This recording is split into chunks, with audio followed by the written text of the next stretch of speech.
Muy buenas noches, señoras, caballeros, bienvenidos al Gato al Agua. Hoy nos hemos, iba a decir desayunado, en realidad ha sido más bien almuerzo, pero en fin, con algunas noticias judiciales muy interesantes que me parece que merecen una reflexión. Vamos a ver, una de ellas es esa en la que la juez o jueza de Catarroja pide al Tribunal Superior de Justicia de Valencia que impute al señor Mazón por inactividad negligente en la riada que causó 230 muertos.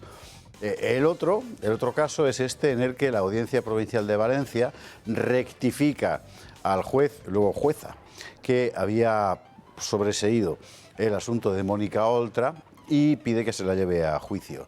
Juicio por haber encubierto o al menos obstaculizado la investigación administrativa de los abusos sexuales del entonces marido de esta señora contra una menor, asunto del que hemos hablado mucho y que es, por otra parte, bien conocido. Es muy interesante porque los dos asuntos tienen la misma sede, que es Valencia, un lugar donde, dicho sea con todos los respetos, los tribunales dan demasiado que hablar y, por otra parte, evidentemente tiene una percusión inmediata en el discurso público. Son dos asuntos extremadamente políticos. En uno de ellos, porque Mónica Oltra abiertamente, se sabe, en fin, al menos su gente encubrió la investigación sobre los abusos sexuales cometidos por su marido sobre una menor tutelada por el departamento de la propia Oltra, ¿verdad? Y en el otro, porque en este juicio de la riada o de la dana, como dice la prensa española, o sea, están pasando cosas que aquí hemos denunciado con frecuencia, sencillamente no son racionales. No es racional que un juez ignore un informe de la Guardia Civil, no solo lo ignore, sino que lo rechace.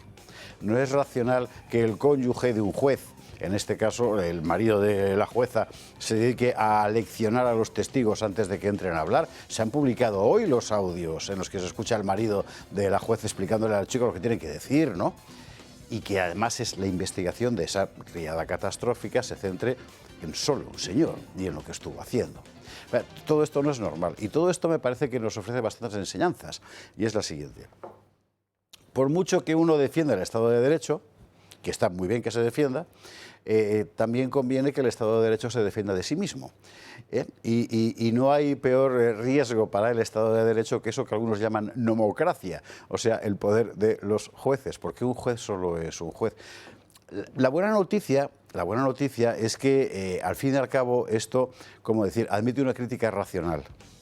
O sea, una vez lo que hace la juez de Catarroja dice, bueno, pues es evidente, es de puro sentido común que lo que está haciendo es un juicio político.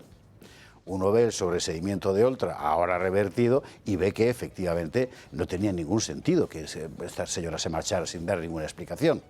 Uno ve, por ejemplo, que aparecen operarios de Adif de madrugada obedeciendo supuestamente a una orden verbal y empiezan a llevarse vías del tren, como ha ocurrido en Adamuz, y entonces piensa que aquí hay gato encerrado.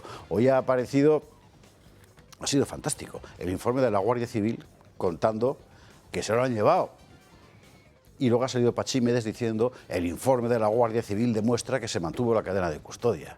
Solo Pachi López es capaz de mentir así porque como no entiende nada, bueno, a él le da igual, él lo suelta y ya está. Pero ojo con lo que tenemos encima. Y aquí en Adamuz es precisamente una juez la que se ha atrevido a decir lo que era evidente. El gobierno está ocultando pruebas. ¿Estado de Derecho? Bien, sí. Pero con nosotros mirando. Porque si no, lo de Catarroja.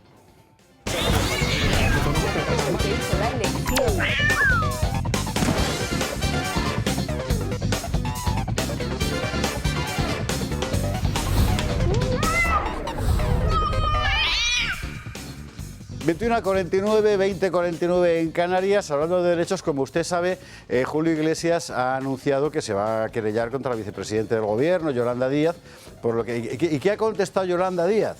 Que ella siempre va a estar en la defensa de las mujeres. O sea, le ha vuelto a acusar de lo mismo. Yolanda es como lo de Pachi. O sea, no es que no sepan leer o no entiendan, es que es todo a la vez. Bueno, titulares. Esta noticia es de una gravedad extrema. Adif retiró sin permiso material de los trenes de Adamuz. No hay ni uno solo de los argumentos que ha esgrimido hoy el Gobierno, el Ministerio de Transportes, todo el mundo que justifique lo que pasó allí. Que vayan de madrugada a retirar material que, por otra parte, era material decisivo para la investigación. Ahora, ¿qué seguridad tenemos de que el material que van a devolver por orden de la juez es el mismo? Aún peor, una vez en proceso, puesto que esas pruebas han desaparecido del lugar, ya no son válidas. Bueno, esto es una auténtica vergüenza que contaremos. En materia de nuestros rifirrafes cotidianos, Vox ha contestado al decálogo del PP. Ya decíamos ayer que la forma de empezar el decálogo del PP diciendo cualquier cosa, pero siempre dentro del respeto a la Constitución y al rey. Vamos a ver, si yo le invito a usted a cenar a casa y según entra le digo, encantado de recibirte, pero no se puede orinar en la sopera, usted se molestará, ¿verdad? Pues esto es un poco lo mismo. O sea, tú ofreces un decálogo de pacto, y lo primero que le dices es, ante todo respeto al Estado de Derecho y a la Constitución y al rey. Dice, coño, vale, pues ahí estamos, ¿no? En fin, lo veremos. Pasaremos por el asunto Oltra, que es un asunto particularmente importante, y es muy importante esta decisión de la Audiencia Provincial de Valencia, porque la palabra exacta es el aquelarre, la verdad. Pero bueno, que ha montado la izquierda en la defensa de Mónica Oltra es indignante. Estamos hablando de una menor de la que abusó sexualmente el entonces marido de esta señora dentro de su departamento, prevaliéndose de su posición de poder, caso por el que este hombre fue condenado a 5 años, si no me equivoco, y además con sufrimientos después para la víctima. Como usted no se... Bueno, sí que se lo puede imaginar porque se lo hemos contado, que la llevaron esposada a la víctima a ver a un juez, que luego la han echado de los trabajos en los que ha estado. O sea, que es terrorífico. Bueno, veremos el asunto. ¿Sabe usted que hoy estábamos con la cosa de la desclasificación del 23F? Ha salido María Jesús Montero diciendo que, claro, a ver si es que el PP no quiere que se sepa lo que hizo el partido en su día. Ay, María Jesús, tú eres muy pequeña y esto no lo sabes, pero el partido que se reunió con la Armada fue el PSOE, no fue AP. Pregunta en casa, hija, que te lo cuenten. Bueno, el asunto es que hay otras muchas cosas que desclasificar y de las que aquí no se habla nada. Del 11M, por ejemplo. Claro. O de las negociaciones de Zapatero con ETA, o de Sánchez con ETA, o de Sánchez con Puigdemont, o la expropiación de Rumasa, sin ir más lejos. ¿O no? Bueno, lo veremos. Y en el capítulo cotidiano de corrupción se le complica bastante el paisaje a Ángel Víctor Torres. ¿Por qué? Pues la verdad es que los WhatsApps de Koldo son una mina, ¿eh? A Bono también, por cierto, le está empezando a salpicar de todo. Bueno, contaremos lo último, que siempre va a ser lo penúltimo, porque esto sí que es el rayo que no cesa.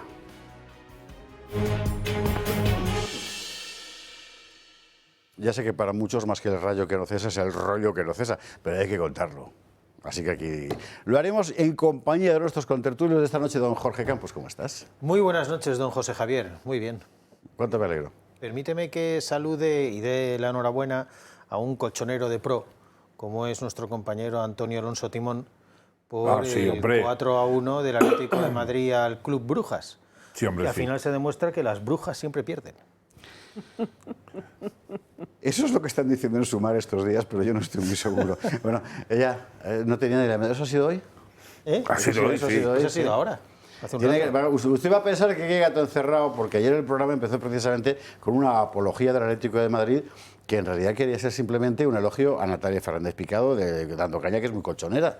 Y entonces empezó todo el mundo aquí a hablar cosas maravillosas del Atleti. Hoy empiezas tú igual. Yo sobre todo era para meterme con las brujas. No. Bueno, entonces todo está justificado. En el Congreso hay unas cuantas. Ya, sí. Jorge Campos, bienvenido, buenas noches. Gracias. Doña Irene González, ¿qué tal? ¿Cómo estás? Buenas noches, pues encantada de estar aquí a pesar de todo lo que está pasando en España, una semana más. Tenemos un presidente del gobierno que es un verdadero artista del balón. Nos saca ahora la desclasificación del 23F y están robando vías el Partido Socialista que llegó al gobierno en el 2004 después de todo lo que hizo con los trenes. Entonces, cuando el PSOE le juntas en la misma escena con los trenes, no pasa nada bueno para España. Bueno, pues mientras tanto saca la desclasificación del 23F y moviendo la pelota todo el mundo bailando el agua a lo que quiere el presidente. 2027, vamos, le veo ganando a este ritmo, de verdad, espantoso, terrible. Empezamos el programa con un optimismo. Bueno, es lo que hay en España, bueno, sí que es así. Ahora bajaremos el sufre de optimismo gubernamental, que es verdad que están resueltos están resueltos a hacer lo que haga falta.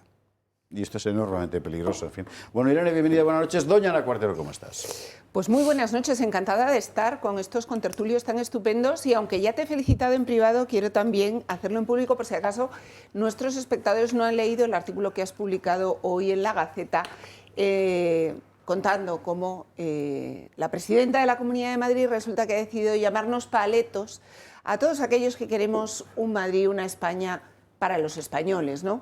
Parece ser que se les ha olvidado que precisamente Madrid es una ciudad que han construido tantos paletos, como ella dice, que han venido de toda España en los años 70 y han construido barrios como Carabanchel, municipios como Alcorcón, el barrio del Pilar, grandes barrios emblemáticos de Madrid, ¿no? De esas casas, esos rascacielos, esos toldos verdes, ¿no? De las casas muchas veces de protección oficial, pero que ahora parece que estamos condenados a ver cómo viven bien los de fuera, ¿no? Todos esos venezolanos que bien hayan huido del régimen o bien sean amigos de Maduro, han traído todas sus riquezas a España, se han comprado los pisos a los que nunca podremos acceder ni nosotros ni nuestros hijos, para tomarse el aperitivo en el barrio de Salamanca que les ponen los camareros, que son los venezolanos pobres que han venido a reemplazar nuestros trabajadores, ¿no? Pues si eso es ser cateto, señores, yo creo que España está llena de catetos que están hasta las narices de que sus presidentes, sean autonómicos o sea en la nación, estén siempre pensando en los de fuera. Así que les recomiendo el editorial de José Javier en La Gaceta, porque es muy real, ¿no? Muchas veces he hablado yo de ese Hillbilly, de ese libro de Vance, de ese No Society de Margaret Thatcher, de esos, ¿cómo les había llamado Hillary Clinton? Deplorables, los deplorables claro, de Hillary Clinton. Bueno, yo creo que ha llegado el momento de todos esos deplorables, que también es de los patriotas, de que vamos a poner pie en pared y vamos a recuperar, por lo menos, España para los españoles y Madrid también para los españoles. ¿Y para los paletos? Y para los paletos. Gracias, Ana. En la Gaceta, efectivamente, porque si usted se acuerda, hace muchos años, cuando empezamos a hacer la redacción abierta, hace años, pero hago así porque lo hacíamos en el estudio de arriba, teníamos una sección fija que era los deplorables, precisamente a raíz de lo de Hillary Clinton, con la musiquita del musical famoso. Pues esa. Bueno, Ana, bienvenida, buenas noches, don Miguel Durán, ¿cómo estás? Buenas noches, pues bien el programa repletico, viene, joder, vamos, sí. achuchando. De todo, Has empezado tú con eso de mearse en la sopa. No lo has dicho así. En la sopera, ¿no? Orinar en la sopera. No, es que me llama la atención. Se supone que si está llena de sopa, pues no sé, pero reconozco que me ha... Tiene que estar... Me ha impactado, porque si me invitas a tu casa y me dices eso, yo no pensaría mal de ti, yo pensaría que estás de cachondeo. Pero claro, en política, hablar de cosas serias en términos bromísticos no parece lo más adecuado, ¿no? Entonces, yo escuché ayer una entrevista, bueno, la he escuchado hoy en diferido, una entrevista con Núñez Feijóo valorando todo esto que se ha derivado de los pactos, los posibles pactos, los presuntos pactos, los aparentemente imposibles pactos. Y, hombre, la verdad es que tiene un discurso aparentemente constructivo. ¿Quién? Feijóo. Sí, es muy interesante. Mira, yo estoy siguiendo con mucho interés el discurso de los que muy obviamente están intentando que no fragüe desde la propia derecha. Es una cosa muy interesante. Pero yo lo que digo es que, fíjate bien que lo matizo, es aparentemente muy constructivo, es un discurso en principio sin tacha, pero claro, si lo que dice de que en cuanto a que tuvo una entrevista de una hora, de una entrevista telefónica con Santiago Abascal y que fue muy constructiva, ¿por qué en esa entrevista no pactó con Santiago Abascal qué es lo que tenía que decir después cada uno de los dos respecto de esa entrevista? Pues efectivamente. Claro, a mí me parece eso básico, ¿no? en la que estamos viviendo. Yo, claro, también tengo que ser un poco crítico con relación a Santiago Abascal o a la posición que hoy se transmite por parte de Vox en el sentido de que desposeer a los varones del Partido Popular de su capacidad o de su autonomía para dirigir las negociaciones, pues es un desdoro para la propia dinámica del Partido Popular. Bueno, Vox también le ha dado golpes importantes encima de la mesa, por ejemplo, cuando se decidió centralizadamente que que Vox se salía de los pactos autonómicos, ¿no? Sí, señor. Eso hay que tenerlo también en cuenta. Más que nada porque ayer, en esa entrevista a la que yo aludo, Feijóo hizo mucha referencia a la congruencia o a la coherencia, no recuerdo bien cuál de las dos citó, pero viene a ser lo mismo, más o menos. Yo lo único que quiero, por el bien de Vox, partido al que aprecio enormemente, lo único que quiero es que nadie se pase de frenada y que la gobernabilidad se garantice dentro de lo que para cada cual sea irrenunciable. Está mirando a Jorge Campos con ganas de... Sé que tiene ganas de saltarme a la yugular, pero tendrá oportunidad después, ¿no? Si vamos a hablar de aquí todo el mundo. De este tema vamos a hablar, Miguel, es que luego te quejas porque está en el sumario. Yo espero mi quiero turno aclarar, cuando toquemos perdóname, este tema. solamente quiero aclarar una cosa. Solo habla Miguel Durán en este programa. Es que yo antes de entrar de galones. Antes de entrar he recibido la instrucción del director de erigirme en provocador. Vale. Muy bien. ¿Ah, sí? No, No era yo el que te ha dicho eso. Pasa que tienes enchufe y hablas el doble que los demás. Y después te quejas. Señores, este va a ser un tema del sumario, con lo cual vamos a poder discutir ampliamente sobre la cuestión. De acuerdo. Ahora lo que vamos a hacer es lo siguiente. Si a usted le parece, nos vamos a la publi, que es la hora. Fíjate, ya nos vamos a Publi y solo ha hablado de Miguel Durán. Nuestra primera pausa. No, pero todo eso se le va a descontar después de su tiempo, claro, más bien sabido. Y a la vuelta empezamos, vamos a empezar con el asunto de Mónica Oltra, más que nada porque es el tipo de tema. Usted sabe que hay asuntos que aquí hemos seguido, que de hecho aquí hemos empezado. Cuando nadie hablaba de ellos, quiero recordar, por ejemplo, el asunto de las menores abusadas, menores tuteladas, víctimas de abusos, que trajo Jorge Campos la primera vez. Y nadie más estaba hablando de eso. Al final la gente se sumó. Bien, bueno, esto es un poco lo mismo, ¿eh? El asunto de la víctima, del marido o exmarido de Mónica Oltra, la mayor parte de la gente lo olvidó. Y aquí nosotros hemos seguido contando cosas como, por ejemplo, el calvario que tuvo que afrontar cuando resulta que el lugar donde trabajaba esta chica cayó en manos del gobierno valenciano, que la echaron. Es que ha sido terrorífico. Vamos a empezar con este asunto de Mónica Oltra, luego entraremos en política nacional. Publi y a la vuelta seguimos. ¿Sabías que en nuestro país se producen más de 50.000 paradas cardíacas al año? Y lo peor, la mayoría ocurren en casa, con los nuestros. En esos minutos, cada segundo cuenta. Por eso, tener esto a mano, el desfibrilador de Protege tu Vida, marca la diferencia. Es tan intuitivo y fácil de usar que cualquiera de nosotros puede salvar un corazón y evitar daños mayores. Pero la prevención no se queda ahí. Miren esto. Es su nuevo electrocardiograma portátil. Cabe en un bolsillo y en solo unos minutos tiene un resultado fiable para detectar arritmias a tiempo. Es tecnología profesional, pero en su mano.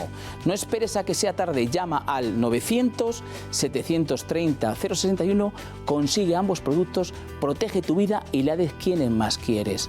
900-730-061.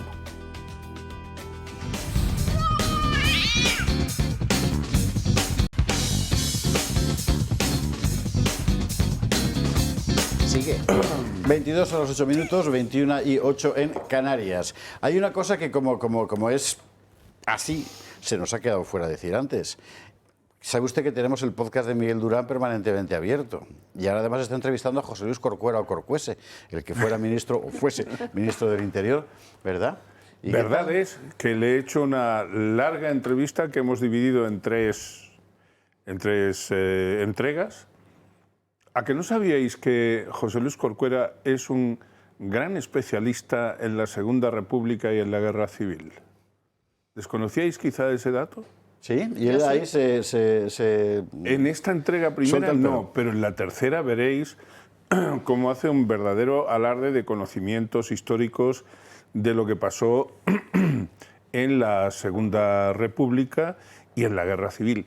Y si alguien está pensando que José Luis Corcuera, ya puedo anticipar un poquito, es defensor de la posición del Partido Socialista Obrero Español, tanto en lo que fue el quinquenio de la República como después en la Guerra Civil, se equivoca profundamente, porque además José Luis Corcuera, al que yo conocí siendo él ministro y yo dirigiendo la ONCE, pues es un hombre que no tiene pelos en la lengua. También es verdad que él está ya muy au dessus de la mêlée, que decís los que amáis la lengua gala, ¿no? Y el rugby.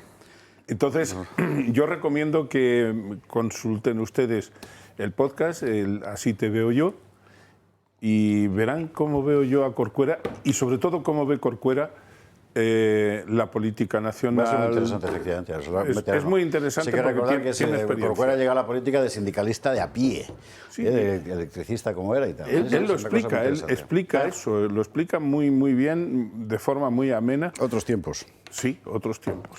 Ahora ya no hay electricistas, hay enchufes. En fin. Bueno, vámonos con el asunto de Mónica Oltra. Insisto, es muy importante. Hay que recordar el calvario de la chiquilla esta. Además, aquí ha hablado en esta cadena varias veces ella, contándolo. Es que de verdad es para no creérselo. ¿Qué pasó? El marido fue condenado, el delito existía. Y a su entonces mujer y pronto exmujer, que era la responsable política de hacer la investigación, se paró de todo. O sea, es que ni siquiera se remitió el informe a la Fiscalía. Una cosa de vergüenza. Por eso la Audiencia Provincial de Valencia ahora revierte la decisión de la juez de sobreseer el caso. Así.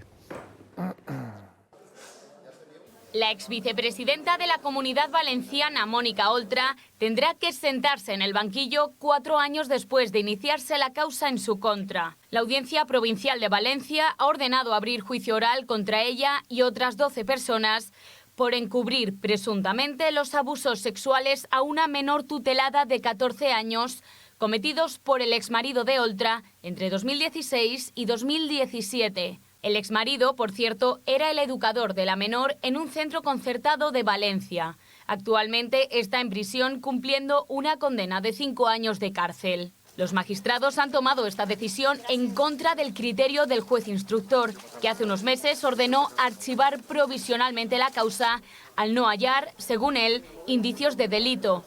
Una postura que fue respaldada por la Fiscalía. Sin embargo, las acusaciones populares, entre las que se encuentra Vox y la defensa de la víctima, recurrieron a la audiencia al considerar que sí existen indicios suficientes de criminalidad para abrir juicio oral contra Oltra. Los magistrados consideran que los hechos que el propio juez instructor dio por acreditados no encajan con un archivo provisional. Recuerdan en la resolución que la Consejería no puso los hechos en conocimiento inmediato de la Fiscalía de Menores y que como tutora legal de la menor tenía la obligación de actuar como garante de sus derechos. Afirma también que hubo desatención reiterada y repetida a órdenes directas de la Fiscalía de Menores y critican que la menor siguiera en el centro mientras el educador denunciado seguía trabajando allí. Mónica Oltra, quien fuera líder de Compromís, dimitió en junio de 2022 y desde entonces permanece alejada del foco mediático. He decidit presentar la meva dimissió del govern valencià i la meva dimissió de les Corts Valencianes. Su nombre volvió a sonar hace unos meses debido a que Compromís testeó en una encuesta la opción de que Oltra encabezase su candidatura a la alcaldía de Valencia. En fin, es una historia muy lamentable. 3 elementos, desde mi punto de vista, que hay que retener aquí, pero luego los contratos ya no que les dé la gana. Por una parte, el caso específico del privilegio político del que ha gozado Mónica Oltra, porque es así, y hoy lo hemos visto además en la reacción de su grupo, de Sumar, ¿no? Mostrándola como la víctima de una persecución judicial. Manda narices. 2, hay un problema objetivo en España con los centros de tutela de menores. Hay un problema objetivo, porque hay permanentemente casos. Yo no digo que sea lo general, pero es extremadamente abundante, y eso no puede ser. Eso no puede ser. Y luego lo de los tribunales, ¿eh? O sea, es insólito que una jueza decida, con unos hechos objetivos tan evidentes, decir, no, a esta señora no se la investiga. Bueno, vosotros empezad por donde queráis. Bueno, como Jorge Campos tiene derecho de declaración aquí, porque fue el primero que trajo en el caso Balear el asunto de los centros de menores. Sí. Sí, es que hasta el año 2020, cuando denunciamos todo el escándalo de las menores tuteladas prostituidas, este era un tema que no se decía públicamente. No se tocaba, no se tocaba. Aparecía en algún momento alguien que denunciaba algo, pero no se denunciaba públicamente. Y en el 2020, cuando sacamos a la luz toda aquella trama espeluznante, con decenas de casos de niñas prostituidas tuteladas allí en Baleares, que lo trajimos a esta tele. Y este fue el único canal de televisión de ámbito nacional que lo dio y que hizo seguimiento, todos los demás callados. Bueno, pues aquello que denunciamos y que era terrible, eran niñas que tenían que estar bajo la tutela de unos centros que además eran en su inmensa mayoría concertados y que recibían cuantiosas cantidades de dinero para mantener a estas niñas y no había control ninguno y acababa en redes de prostitución. Además luego se juntaba la inmigración ilegal por el medio que las prostituías... Y los ocupas, toda la misma atmósfera. Bueno, sí. Esto que fue terrible y que conseguimos además que Vox en la Comisión de Peticiones enviara una misión, una delegación a Baleares a investigarlo y el propio Parlamento Europeo le sacó los colores a Armengol diciéndole que esto era un auténtico desastre y que después Sánchez premió a Armengol dándole la presidencia del Congreso. Bueno, todo eso ya dijimos que eso no era exclusivo de Baleares. Y a día de hoy eso está sucediendo, me atrevo a decir, en la mayor parte de España. Los centros de tutela son auténticos centros de explotación infantil, sexual, prostitución.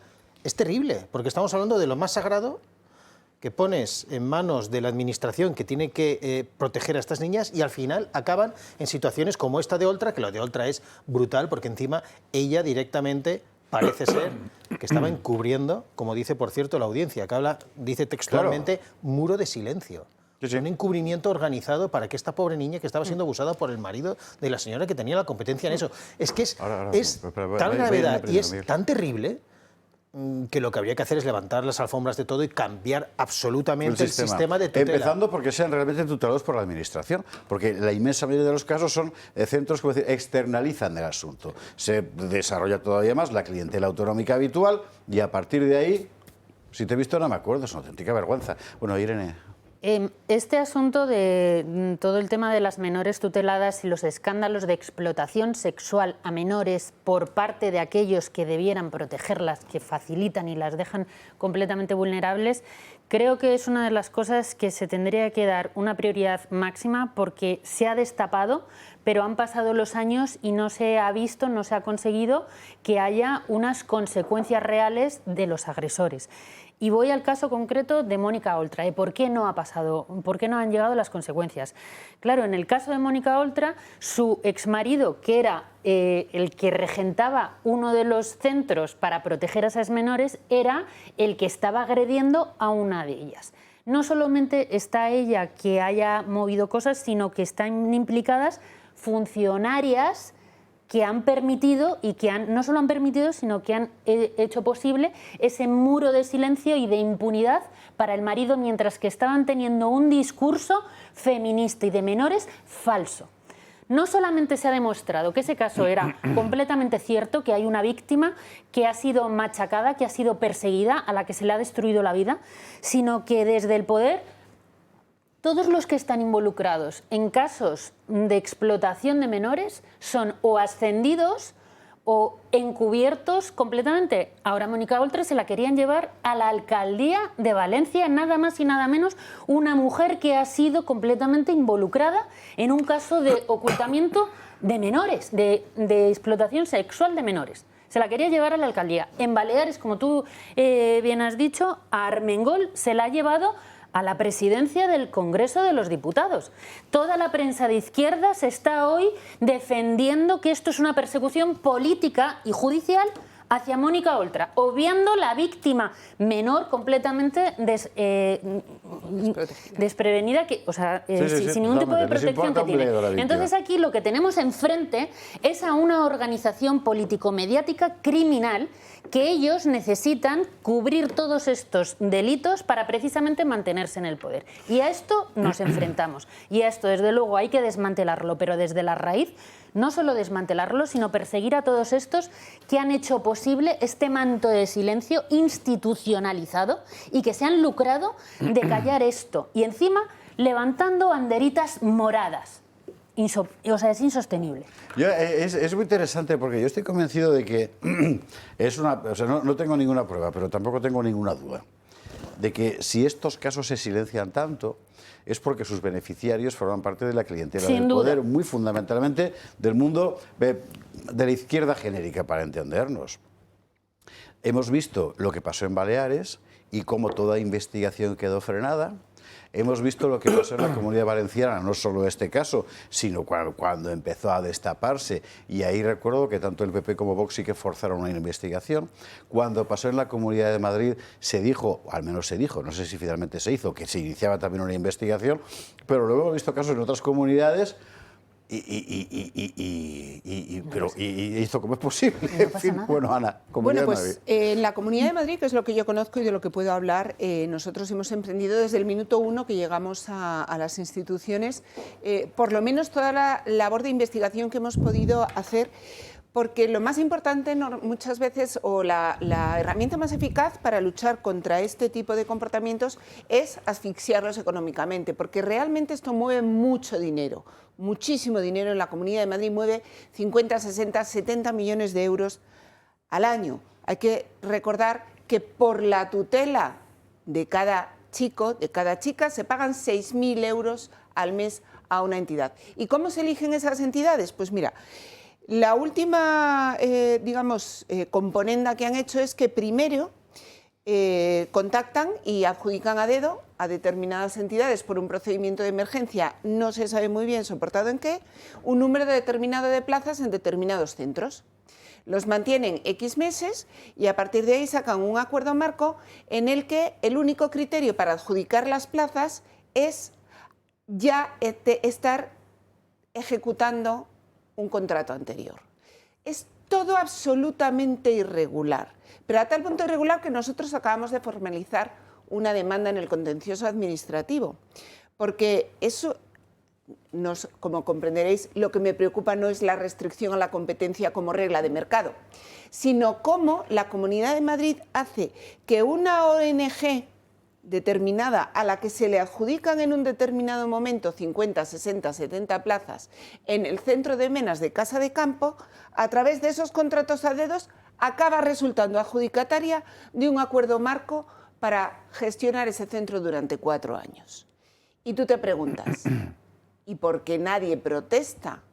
Bueno, pues si te pones a estudiar todos los contratos, ves que a cada contrato solo se presentan ofertas por el mismo número de plazas que se ofertan en diferentes adjudicatarios. O sea, lo que se llama una auténtica colusión de mercado, un reparto entre las instituciones y las ONGs que se dedican al acogimiento residencial y una pantomima de contratos para que al final cada uno tiene sus plazas y cada uno gestiona sus plazas. Hemos llegado ya al contencioso administrativo con esta primera demanda formalizada por unas plazas que se han adjudicado a una entidad en el centro de Casa de Campo. Y esto es solo la punta del iceberg, porque cuando uno se pone a leer esos contratos lo que encuentra es que la entidad adjudicataria no tiene la obligación de avisar de que ha desaparecido un menor. Claro. Es la entidad, yo quiero subrayar esto porque es particularmente importante, es decir, la administración, en nombre de una superioridad moral que no sé muy bien de dónde viene, decide con una funcionaria, que muchas veces, por cierto, ni siquiera es funcionaria, que un niño, un menor de una familia no puede estar con su familia porque es malo para el menor, no digo que eso no ocurra, y que cuando va a estar a salvo de verdad es con la administración. Entonces, lo coge, lo arranca de su casa, se lo lleva a la administración, que a su vez lo entrega a una empresa paragubernamental, porque eso es al final lo que hacen, ¿verdad? Que el tercer sector. El tercer sector, que gana dinero con él, pero se despreocupa, no se responsabiliza de él. Pues lo habéis dicho casi todo, ¿eh? Lo habéis dicho casi todo, pero a mí me gustaría, por experiencia... O sea, ponte en el lugar, además lo hemos sacado aquí. Sí. Fueron las de Asturias, si no me equivoco, además, ¿no? Las que empezaron a contarlo. De, oiga, me han quitado el crío, y además así con el acento. Pero es que en la Comunidad de Madrid hemos tenido de adjudicatario a una entidad que estaba imposibilitada para contratar en Asturias. Ah, amigo, ¿ves? Claro. ¿Y por qué estaba imposibilitada? Por la bronca que votaron las madres. Claro, es que, joder, de verdad, ¿eh? En fin, Miguel, sácame de aquí que me estoy indignando por No, pero te vas a indignar más. Ah, venga. Porque yo puedo hablar por experiencias propias. Es decir, a mí no me han arrebatado ningún hijo, pero sí he tenido clientes a los que se los han arrebatado. Y cuesta luego Dios y ayuda a mover la voluntad de un juez para revertir esa situación. Cuando tú intentas un procedimiento de... Voy a tratar de ser muy conciso y muy descriptivo. Tú intentas un proceso de medidas de apoyo sobre un adulto, te miran con lupa en el juzgado. Te miran con lupa y, sobre todo, como haya un poco de oposición del adulto, el juez no te las acepta. Si hay colectivos que son especialmente vulnerables, son los menores, los mayores, es decir, la gente de tercera edad, sobre todo si están ya quejadas de ciertas deficiencias, y los discapacitados, fundamentalmente psíquicos. Bueno, pues en el caso de las residencias geriátricas, y yo hablo por experiencia, repito, porque me ha tocado el honor de presidir la federación más importante de empresas de tercera edad de España, te fríen a inspecciones. Desde las administraciones públicas te fríen a inspecciones. Cuando no salen determinados políticos, fundamentalmente de la izquierda, tomando las residencias de tercera edad como arma arrojadiza. Sí, lo hemos visto aquí, efectivamente. Eso lo hemos visto. Es verdad. Y hemos tenido aquí además al sector contándonos la vida que les dan. Tú has tenido aquí a Alberto, por ejemplo, que te lo ha explicado. Hay un montón de inspecciones. ¿Cuántas inspecciones hay sobre los centros de acogida de menores? Ninguna. Has dicho una cosa que es muy importante, Ana, la pasta. Sí, claro. La pasta, es decir, lo que se mueve. Para redondear, si es posible, lo que tú has dicho, el coste que pueda tener una plaza en un centro de acogida de menores de 5 o 6.000 euros, en el caso de las residencias concertadas, residencias de tercera edad, no exceden, casi ni llegan a 2.000 euros. Exacto. Hay tanta diferencia y hay tanta incuria administrativa. Y luego cuando un funcionario de estos centros comparece ante un juez, tú como abogado tienes la carga de la prueba. Es que es como si el funcionario que acude al juzgado tuviera casi fe pública, es decir, tiene la misma presunción de credibilidad que un policía. Pero claro, pero ¿hasta qué punto realmente el funcionario todo esto en realidad viene muy bien además para el tema de Mónica Oltra, porque el caso del abusador era funcionario. Claro, pero por ejemplo, cuando se sustituyó lo de Baleares, los de las casas no eran funcionarios. No, vamos a ver. Eran amiguetes. Es que aún es peor de lo que estáis diciendo. Quien toma la decisión para arrancar a un niño, a una niña, de la familia es un trabajador social. Sí. Esto es así. Un trabajador social que, vamos a ver, nosotros podemos entender que se arranque un niño de una familia donde ese niño está en peligro, por ejemplo. Padres abusadores, toxicómanos, demás. Ahí aún se puede entender, oye, saca a ese niño porque está bien. Pero es que, pues los casos que nos llegaban directamente contados por las familias, el trabajador social decidía que ese niño no había comido lo suficiente ese día o que iba mal vestido y esa era la excusa para decirle, no, vamos a llevarlo para que esté mejor atendido. Que es un secuestro en toda regla. Se lo llevaban a estos centros de menores que en Baleares prácticamente la totalidad son centros concertados, las asociaciones del tercer sector que se crean a propósito para eso, que gestionan unas casas y unos centros. Y ahora os digo la segunda parte, que son las mismas casas y centros donde ahora van los MENAs. Sí, es que el caso... Entonces, perdón, termino.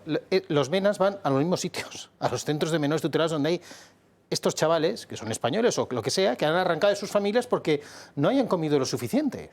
Que, por cierto, el coste es muy superior allí. En Mallorca, más de 7.000 euros al mes por menor, y en Ibiza más de 9.000, y en Formentera. Se lo digo porque luego está el negocio de estas asociaciones del tercer sector, que ya intentaron denunciarme cuando les decía esto, y lo vuelvo a decir.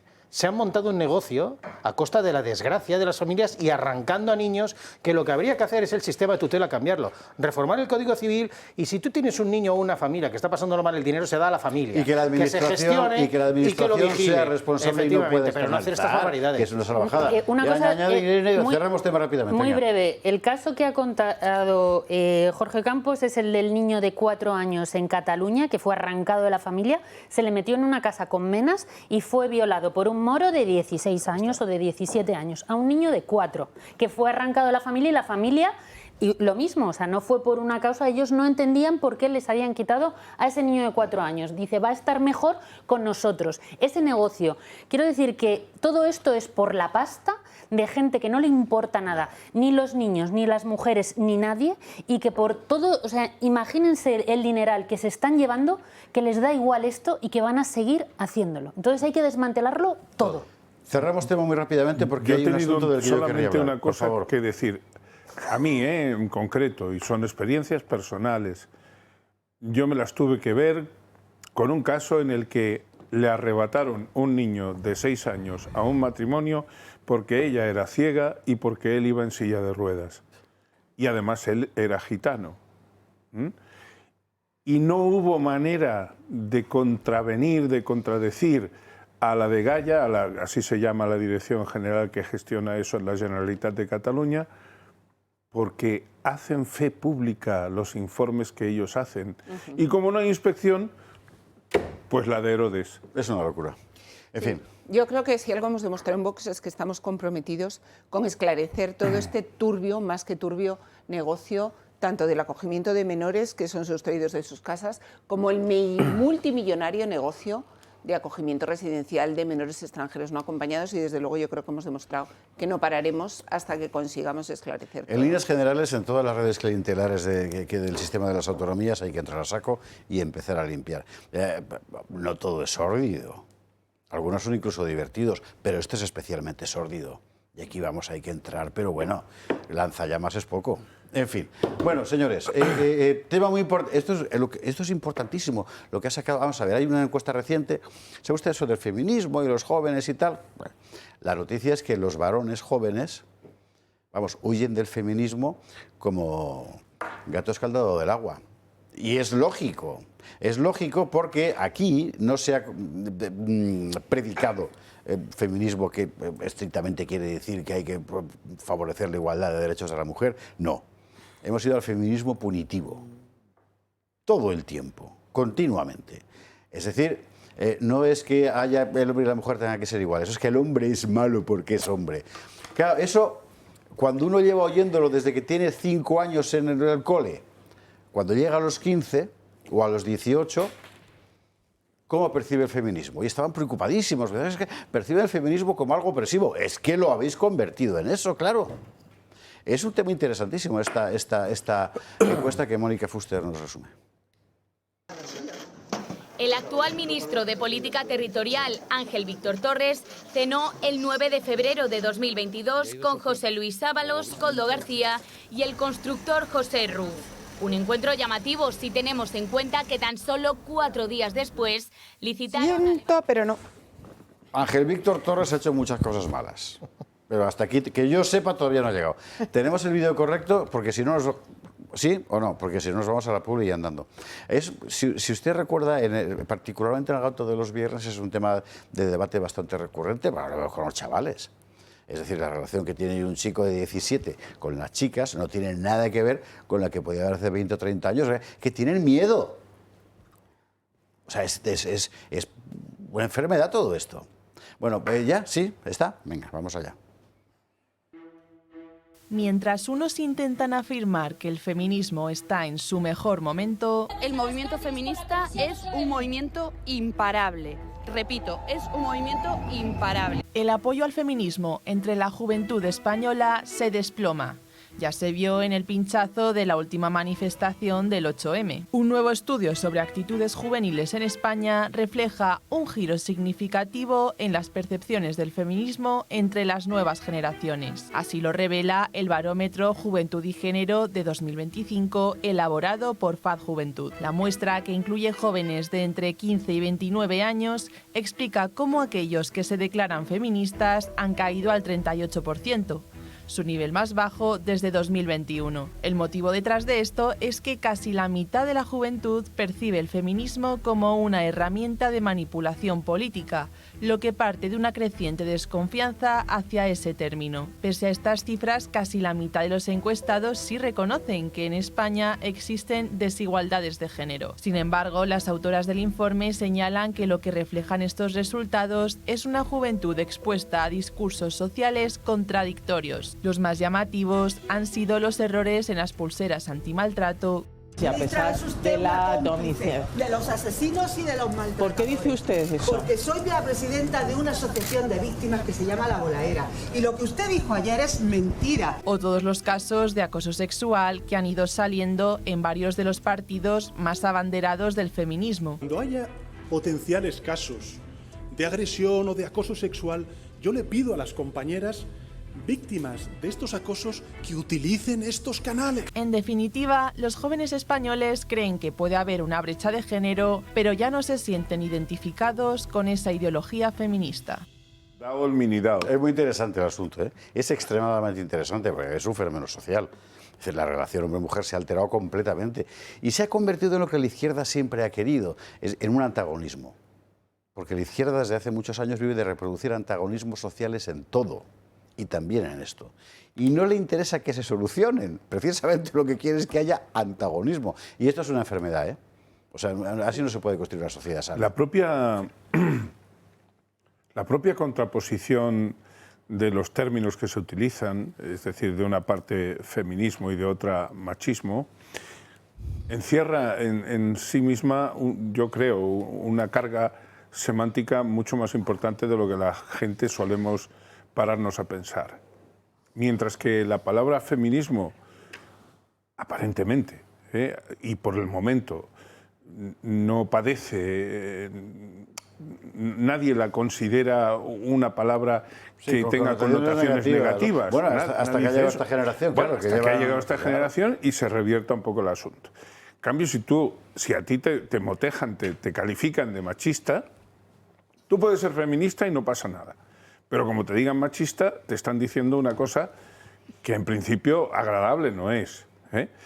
Claro, lo que sucede es que el feminismo, tal como se ha venido preconizando y que podía tener una carga, como digo, positiva en su significado más auténtico, lo que hay que hacer es llamarle embrismo, para contraponerlo realmente a lo que viene siendo considerado como machismo, porque estas hembras de la especie humana que se empeñan en calificarnos a los heteropatriarcales de prácticamente asesinos convictos, pues es que están llevando las cosas a un grado de distorsión que al final, efectivamente, los chavales van a tener que tener que pedirle a las chicas que le confirmen por WhatsApp que quieren estar un rato con él. WhatsApp se puede manipular. Hombre, con notario.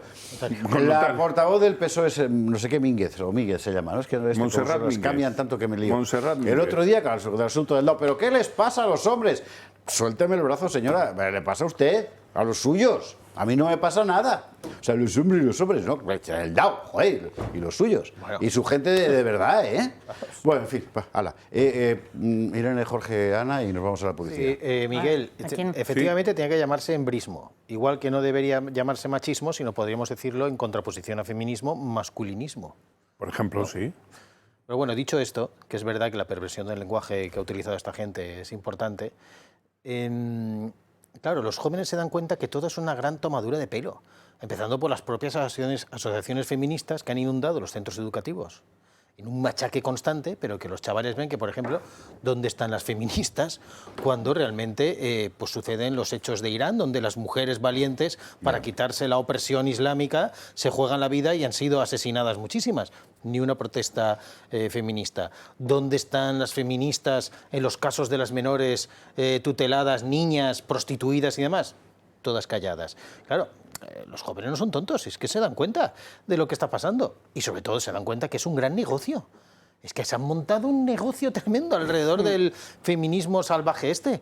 Están viviendo cuerpo de rey y además son correas de transmisión entre los partidos de izquierdas. Y luego tenemos que escuchar las desfachatez del Partido Socialista y acordémonos esas frases fabulosas de Ábalos diciendo que soy feminista porque soy socialista. Y resulta que son los que tienen más acosadores, violadores, agresores. Vamos, yo es que entiendo cuando escucho a estas mujeres, ya sean de Podemos, de Sumar o del PSOE, claro, dices, joder, sí, ahora entiendo que se crean que los hombres son todos una especie de acosadores salvajes. Si están rodeadas de todos estos, pues normal que tengan este miedo. Pero es que la gente normal, los hombres, no son así como estos energúmenos que pululan en la izquierda.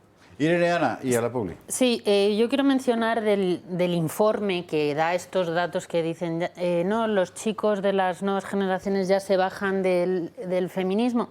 Bueno, una breve reflexión. Es cierto que la izquierda ha triunfado con desde la revolución sexual en el objetivo primigenio, que era separar al hombre de la mujer. Ese era el objetivo, separar al hombre de la mujer y dejarle ya en un estado de soledad, sin sentido, que tenga una vida vacía únicamente dedicada a producir para consumir.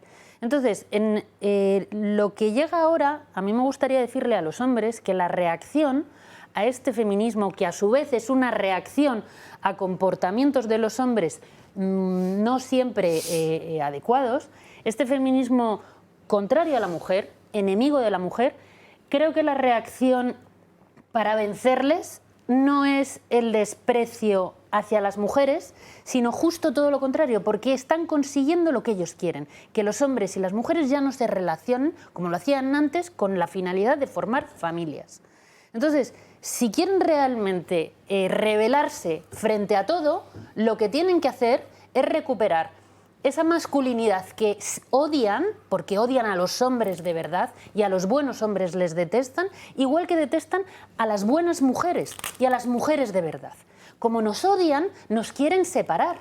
Entonces, yo lo que quiero decir, tanto a hombres como mujeres, en este mundo que nos han abocado a vivir de espaldas, con recelo y desconfianza, es precisamente rebelarnos contra ello y dar un voto, no solamente un voto de confianza, sino con tu propia actitud de ser esa mujer que tanto detesta a la izquierda, una mujer de verdad y un hombre de verdad.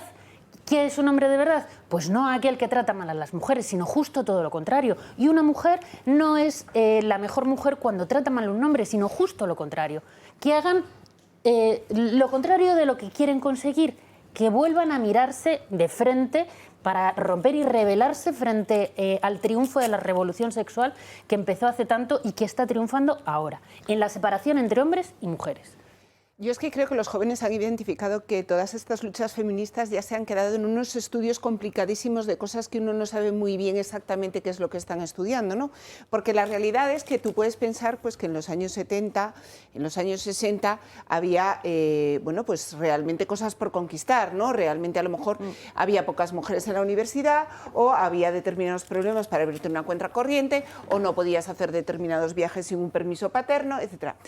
Pero es que a la juventud de hoy en día la pretenden convencer de que hay una sociedad heteropatriarcal que le oprimen cuando cualquier chico o cualquier chica sabe que tiene todo el derecho del mundo a votar, a abrirse una cuenta corriente, a buscarse un trabajo y realmente los problemas que percibe la sociedad son otros. Los problemas que percibe es que no encuentra un trabajo con el que poderse irse de casa de sus padres, que pretenden que trabaje 18 horas para cobrar lo que antes cobrábamos por 5 o por 6. Entonces dices, bueno, pero ¿a mí qué me están contando? Entonces, yo esto lo uno a que muchas veces dicen, no, es que los jóvenes de hoy no quieren trabajar, es que ahora les ofreces un contrato de 16 horas cuando tienen una titulación universitaria, 16 horas, por supuesto, 8 en A y 8 de horas extras, y por 1.500 euros y no lo quieren. Y digo, claro, porque los jóvenes están hartos de que les engañen con un feminismo que no necesitan porque pueden hacer de todo y con un trabajo que se les promete y luego no van a ganar nada. Entonces yo creo que lo que está demostrando la juventud de hoy es que ya no se traga todas estas milongas de la izquierda. Es la excusa. La izquierda ha montado, cuando pierden la lucha de clases, crean la lucha de sexos. Y lo que han intentado es esto, es enfrentarnos hombres y mujeres, como decías, para que estemos enfrentando también eso. Pero claro, está bien los jóvenes visto se dan eso, cuenta. Jorge. No, pero es la lucha que buscan. Está bien visto, que está bien visto. Si te das cuenta, es absurdo hablar de diferencias entre hombres y mujeres en el 2026 en España, cuando desde 1978 la Constitución española ya establece en el artículo 14 que no va a haber discriminación de sexo, donde las mujeres tienen acceso exactamente a lo mismo que los hombres. Pero nos han metido en la cabeza incluso patrañas como la de la brecha salarial, que es una de las grandes falsedades y mentiras que se ha creído, bueno, porque toda la esfera política menos nosotros. La brecha es cultural, la brecha es social y precisamente lo que han hecho es ahondar en esa brecha. Han roto, por ejemplo, la relación que hay entre la responsabilidad, el compromiso afectivo, el sexo, con todo lo de la revolución sexual. Y claro, es que los hombres y las mujeres, al parecer, no están abocados a vivir juntos. Es lo que han mostrado y han enseñado. Y entonces acaban siendo, pues, enemigos y demás. Y no puede ser eso. Hay que recuperar. Por eso quiero decir que la revolución frente a esto es recuperar todo aquello que han querido destruir. Y es precisamente la unión entre hombres y mujeres basadas en pilares fuertes y verdaderos de amor y de confianza. A la publicidad. Para brecha la de la publicidad. No, la brecha publicitaria. La brecha publicitaria, que hay que hacerla sí o sí. Y a la vuelta vamos con el asunto de los trenes. Madre mía. No está mal, es de verdad. O sea, que hay 4 operarios allí, con Romerales y Braulio, ¿verdad? Porque uno les había dicho en orden verbal que fueran de madrugada a llevarse las vías. Claro. Bueno, a la publicidad y lo vemos.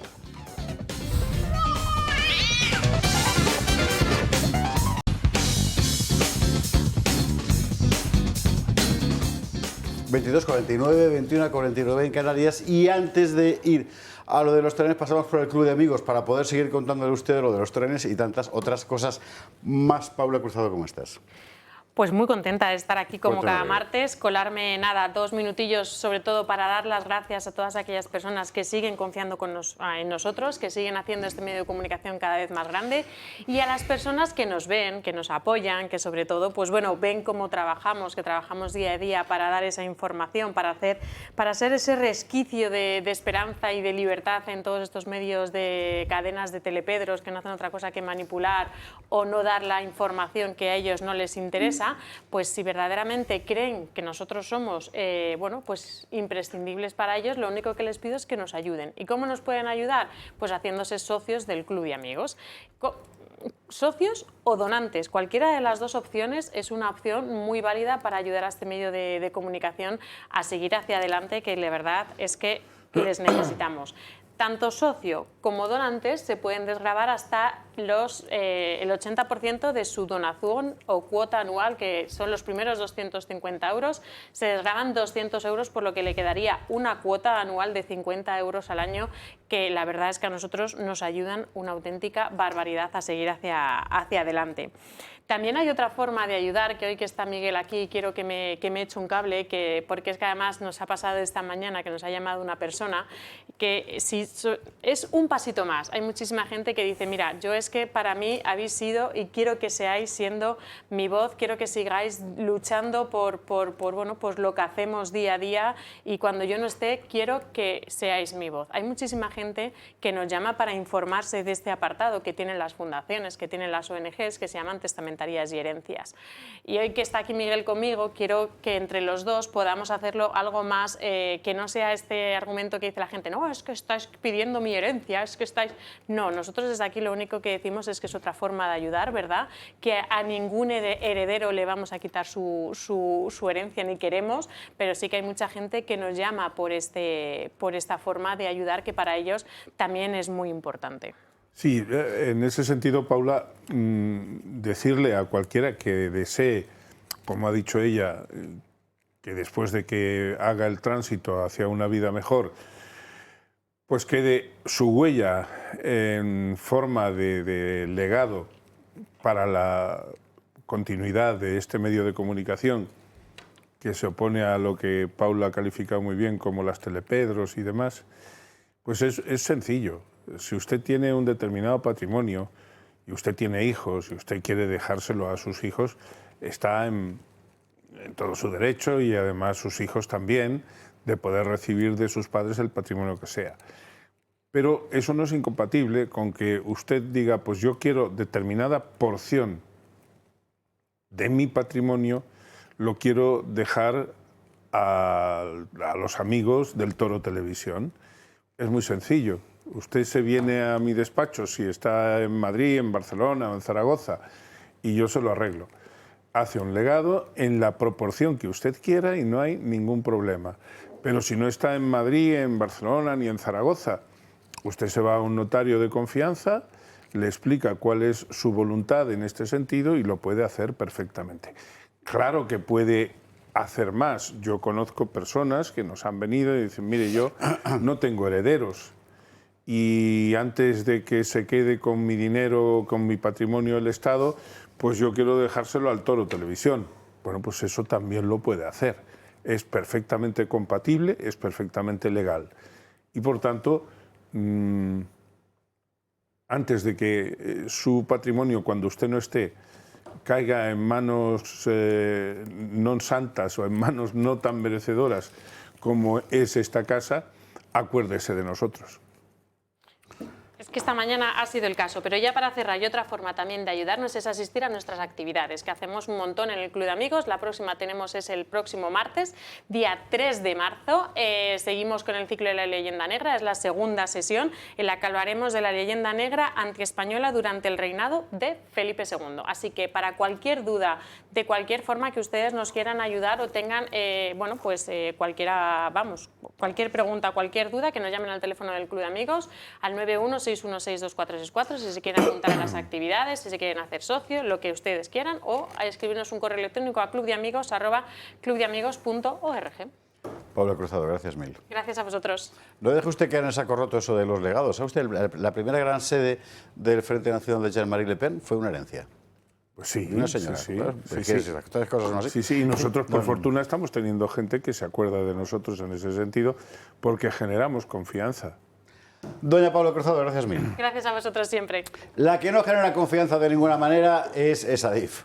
O sea, de verdad, claro, es que los más mayores nos acordamos de lo que pasó el 11M con los trenes, que desapareció uno y lo encontramos muchos años después, que se fueron de madrugada a llevarse las vías. Es para no creérselo. Esto es lo que ha pasado. Los trabajadores de Adif se llevaron sin autorización pruebas del accidente de Adamuz. Lo hicieron de madrugada y sin un permiso judicial. A través de este oficio del pasado 7 de febrero, los agentes de la Unidad Orgánica de la Policía de la Guardia Civil de Córdoba alertaron al juzgado de Montoro que un empleado de la compañía dijo haber recibido la orden de su superior, 4 días después del accidente, de trasladar de madrugada trozos de raíl, conocidos técnicamente como cupones de los raíles, incluyendo sus soldaduras. Lo llevaron todo hasta la base de mantenimiento de Adif en Hornachuelos, en Córdoba. Estas piezas que retiraron de noche son elementos clave para conocer por qué se produjo el siniestro. Según la Guardia Civil, entre estos cupones cogidos sin permiso por Adif, podrían encontrarse los que reclamó la CIAF, la Comisión de Investigación del Accidente, a la juez mediante oficio. Conocidas estas acusaciones, los agentes ordenaron a Adif que no se realizara ninguna actuación en las soldaduras y procedieron a precintar las soldaduras que estaban en poder de la compañía. Ahora la juez insta a Adif a devolver los materiales que retiraron sin permiso del lugar del accidente. Si no lo hacen, avisa, habrá responsabilidades penales. Mientras tanto, aún se desconocen las causas del trágico accidente de Adamuz y el temor a viajar en tren ha provocado un desplome del 30% en la venta de billetes de las principales compañías de alta velocidad. Huele que apesta. Igual al final todo ha sido una cosa, no sé, porque en España estas cosas pasan, ¿no? Pero es muy difícil creerlo.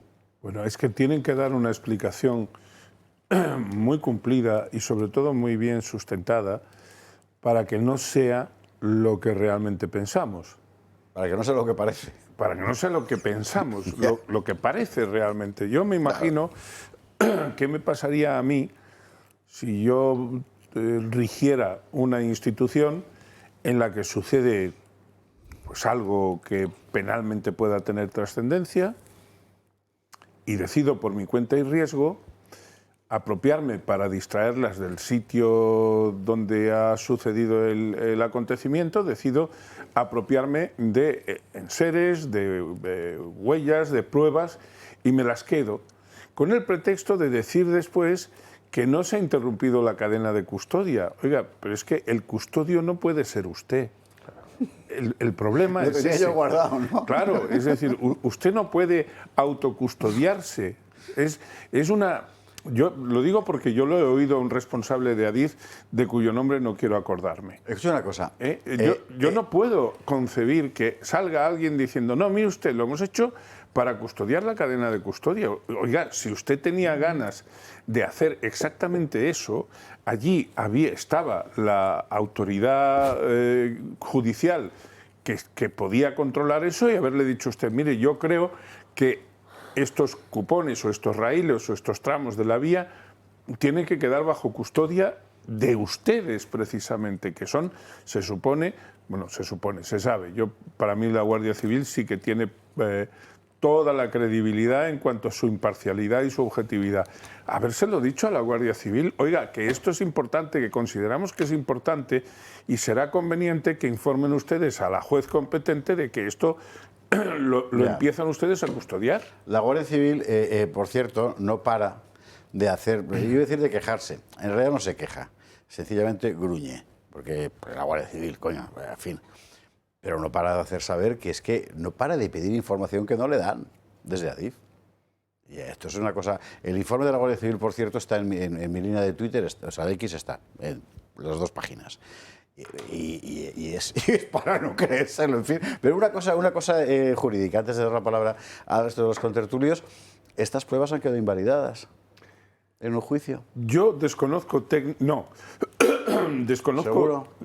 Porque ¿cómo puedo tener yo la seguridad de que no les han cambiado? Vamos a ver, me pides un pronunciamiento que desde el punto de vista jurídico han quedado invalidadas, salvo que los técnicos competentes, los peritos judiciales, determinen que pese a haber estado en poder de quien no tenía que haberlas custodiado, no han podido ser alteradas. Vale. Es decir, yo estoy dando pábulo a lo que puede ser un informe pericial de perito judicial suficientemente independiente que diga, no, mire, en realidad aquí no ha habido ninguna manipulación. En ese caso, no por la no interrupción de la cadena de custodia, sino por un dictamen pericial sobrevenido y ulterior, sí que podrían seguir teniendo validez. Entiendo. Pero, vale, desde luego, si yo fuera acusado, no quiero darle indicaciones a mis colegas que ejercen las acusaciones particulares en este caso, pero yo creo que ahí tienen mucho donde morder. Hombre, joder,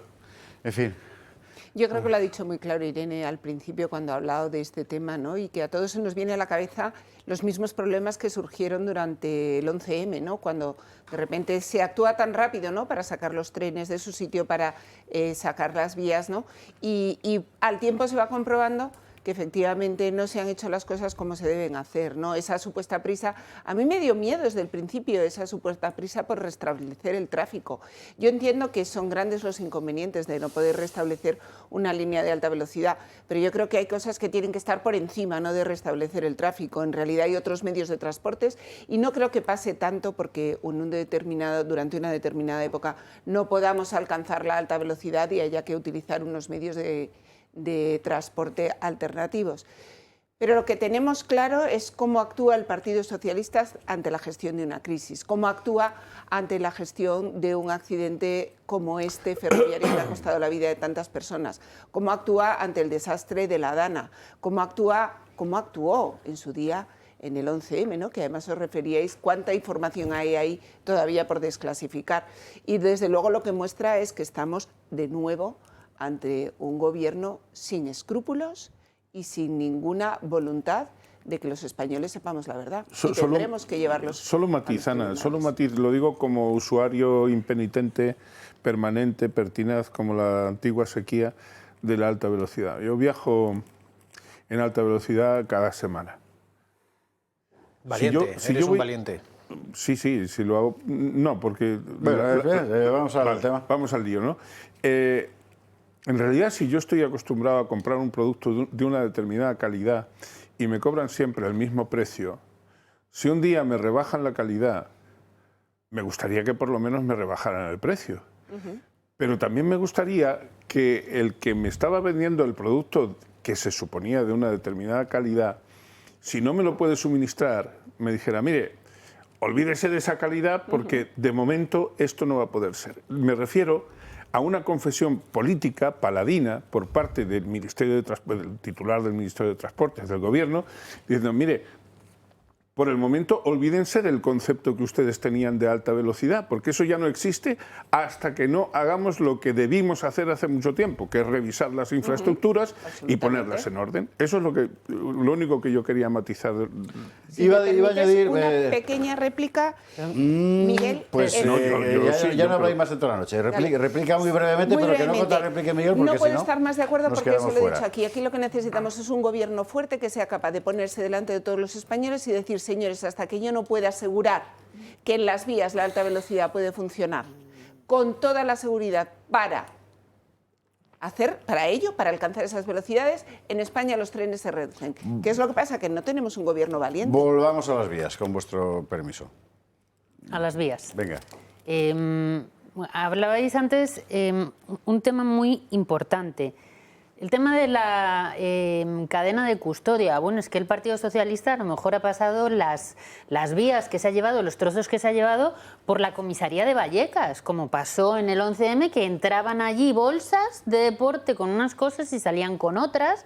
O sea, la cadena de custodia por supuesto, en el 11M no se respetó, aparecieron pruebas que salían de comisarías en Vallecas, con comisarios que luego hemos sabido que tenían, bueno, pues pluriempleo, no solamente usando con uniforme. Y aquí, bueno, pues claro, el PSOE se piensa que puede hacer lo que quiera y de hecho lo hace. Es muy importante el juicio que pueda haber en Adamuz y espero que las víctimas, no solo las víctimas, sino también la compañía Irio, porque Irio es, digamos, la operaria que te proporciona el servicio de transporte, pero ellos pagan un canon y muy alto para que Adif tenga las vías en perfecto estado. Y el hecho de que no esté, que su tren, los daños y los pasajeros de Irio que hayan fallecido, o sea, espero que se enfrenten con demandas no solamente por parte de las víctimas, sino por parte también de la compañía Irio, y que se esclarezca, por supuesto, todo. Y ya que estamos revelando secretos y demás, y estamos hablando de trenes, por favor, que se desclasifique todo lo que haya que desclasificar del 11M, aunque quien no sepa, digamos, la verdad es porque no ha querido saberla, pero eso está ahí en el germen de absolutamente todo. Está en el germen de todo, sí, señora. Jorge. Que lo hagáis antes de que el objetivo es restablecer cuanto antes la línea, ¿no? Y que los trenes circulen. Yo es que creo que ese no es el objetivo. Estos tíos no tienen escrúpulos. El objetivo era vamos a ocultar todo tipo de pruebas para que no nos achaquen más responsabilidades de este accidente. Porque estamos ante un gobierno que no tiene ningún escrúpulo y que es capaz de lo peor. Entonces nos tenemos que poner en lo peor que ya pasó el 11M y que además demuestra que gobierna el PP, hay cloacas que operan, gobierna el PSOE, hay cloacas que operan y que de alguna manera u otra lo que intentan proteger siempre es esta izquierda sin escrúpulos que en estos momentos lidera Pedro Sánchez. A mí lo que me pone los pelos más de punta todavía es cómo están el resto de infraestructuras de España. Porque ha pasado esta desgracia, ahora sabemos hemos visto cómo están las carreteras, hemos visto cómo están las presas. ¿Cómo funciona AENA? ¿Cómo está funcionando AENA? Los que utilizamos los aeropuertos y vemos cómo hay algunos aeropuertos en qué estado están, obras, colapso circulatorio, aeronáutico. A mí me pone todos los pelos de punta viendo la gestión de un gobierno que ha dejado abandonada a España pues porque les interesan más otras cosas y cuando ocurre un desastre no tiene ningún escrúpulo en tapar absolutamente todo. Bueno, es que es preocupante. Yo volé el domingo de Barcelona a Las Palmas y ayer de Las Palmas a Madrid. Debo decir que hacía tiempo, me refiero a eso que tú dices de AENA, me hacía mucho tiempo que no me salían los aviones tan puntualmente como me han salido estos dos. Ahora bien... Qué suerte tienes, Miguel. Sí, sí, en ese sentido, por eso precisamente y por contraste te lo digo. Cuando los vuelos se retrasan, la responsabilidad, yo entiendo que no es solamente de la compañía operadora, también hay alguien que es el que mantiene toda la infraestructura y el que tiene su, si quieres de manera no tan directa, pero también tiene su propia responsabilidad y sobre todo lo flagrante, yo lo he padecido desde el día 18 de enero para acá, lo flagrante es que las compañías no te informan de los retrasos. Es que te dejan a la espera, te dicen... En los trenes, quieres decir, ¿no? Ya está. Sí, ya sí, está. No, y estás allí, estás como un pasmarote. El servicio ferroviario, de momento, se va a hacer puñetas. Ya veremos si recuperamos el es que saber hacer. La palabra ninguneo es poco. Es poco. Si poco, aquí vemos una señora tirándole un vaso de agua a un cliente, o sea, que es una cosa de locura. En claro, fin, claro. Ahí estamos. Bueno, yo no sé si la juez de Montoro, que es Montoro es el sitio de Córdoba. El juzgado competente. El juzgado competente puede tomar base en esto para preguntarle a los operarios quién fue ese cargo superior que les dio la orden. Lo va a hacer, estoy seguro. Estoy seguro de que lo va a hacer. Perdón. Pero esto huele fatal. Esto huele fatal. Y no quisiera ser yo ese operario intermedio que dio la orden de madrugada de retirar las vías. Porque, en fin, bueno, vámonos a la publicidad. Venga, que hay que hablar de una cosa muy importante. El mogollón de las negociaciones Vox-PP, del diálogo, de las conversaciones y la sopera de Miguel. La sopera. Publi y lo vemos a la vuelta.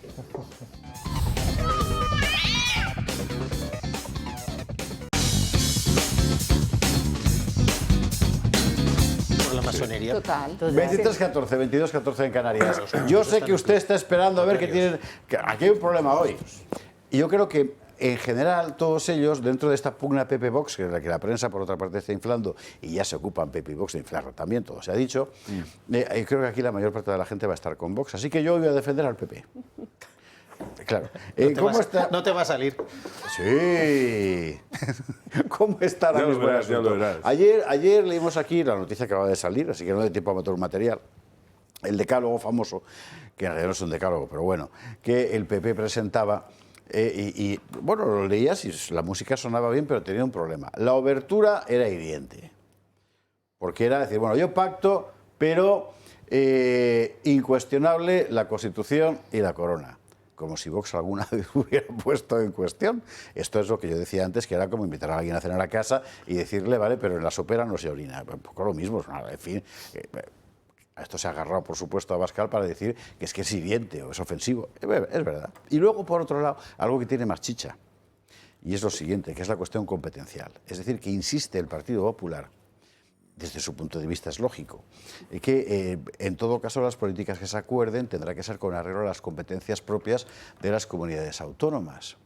Claro, ¿qué pasa? Que hay muchas cuestiones donde el PP vota en las comunidades, mejor dicho, vota en Bruselas unas cosas, en Madrid otras y aplica en las comunidades, o al menos predica otras distintas. Con frecuencia con el argumento de que es que no tiene competencias. Y la cuestión agraria es la más evidente. Y esto complica bastante las cosas, porque es verdad que si te atienes al estricto reparto competencial, sobre todo cuando tú en otras instancias has votado lo contrario, claro, ¿qué política vas a aplicar, por mucho que pregones? Bueno, en fin, vamos a ver básicamente cómo está la cuestión. Nos lo cuenta Marina Neila y ahora desarrollamos.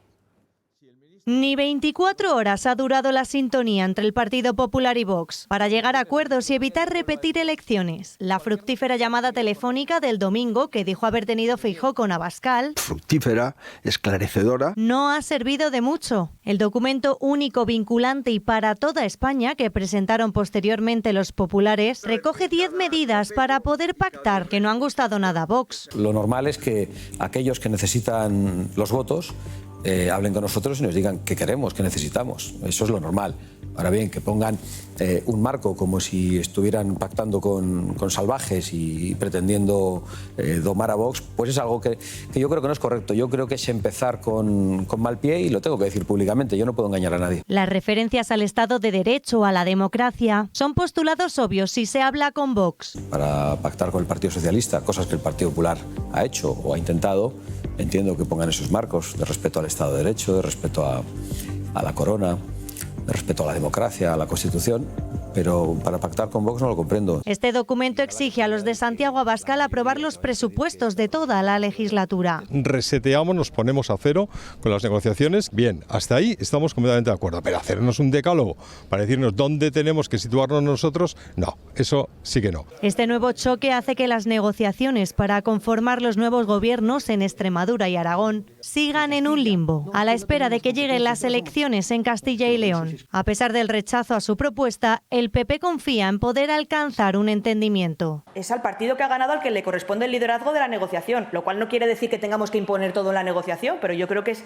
evidente que a nadie le puede molestar que pongamos un documento encima de la mesa para empezar a trabajar. Vox vuelve a definir sus requisitos, piden acordar un cambio de rumbo con medidas, programas y presupuestos concretos, fijando plazos claros. Además, exigen garantías de cumplimiento para que los acuerdos se lleven a cabo de forma efectiva. Y así estamos. Vamos, Miguel Durán, empieza tú. Bueno, a mí lo de aprobar presupuestos para toda la legislatura, el compromiso de aprobar presupuestos para toda la legislatura, me recuerda, aparte de los planes quinquenales de la Unión Soviética, me recuerda otra figura mucho más occidental que estudiábamos en Hacienda Pública, en tercero de Derecho, los del antiguo plan, y que eran los presupuestos cíclicos. Es decir, sí que es verdad que las administraciones públicas, sobre todo la que había en aquel momento, en el año 75-76, podía tener esos presupuestos. No se puede establecer una exigencia así porque eso representa tanto como tener la bolita mágica o la varita mágica, la bola de cristal que te permite avisorar cómo será el futuro y cómo se comportará la economía. A mí, sin embargo, como he dicho en la introducción,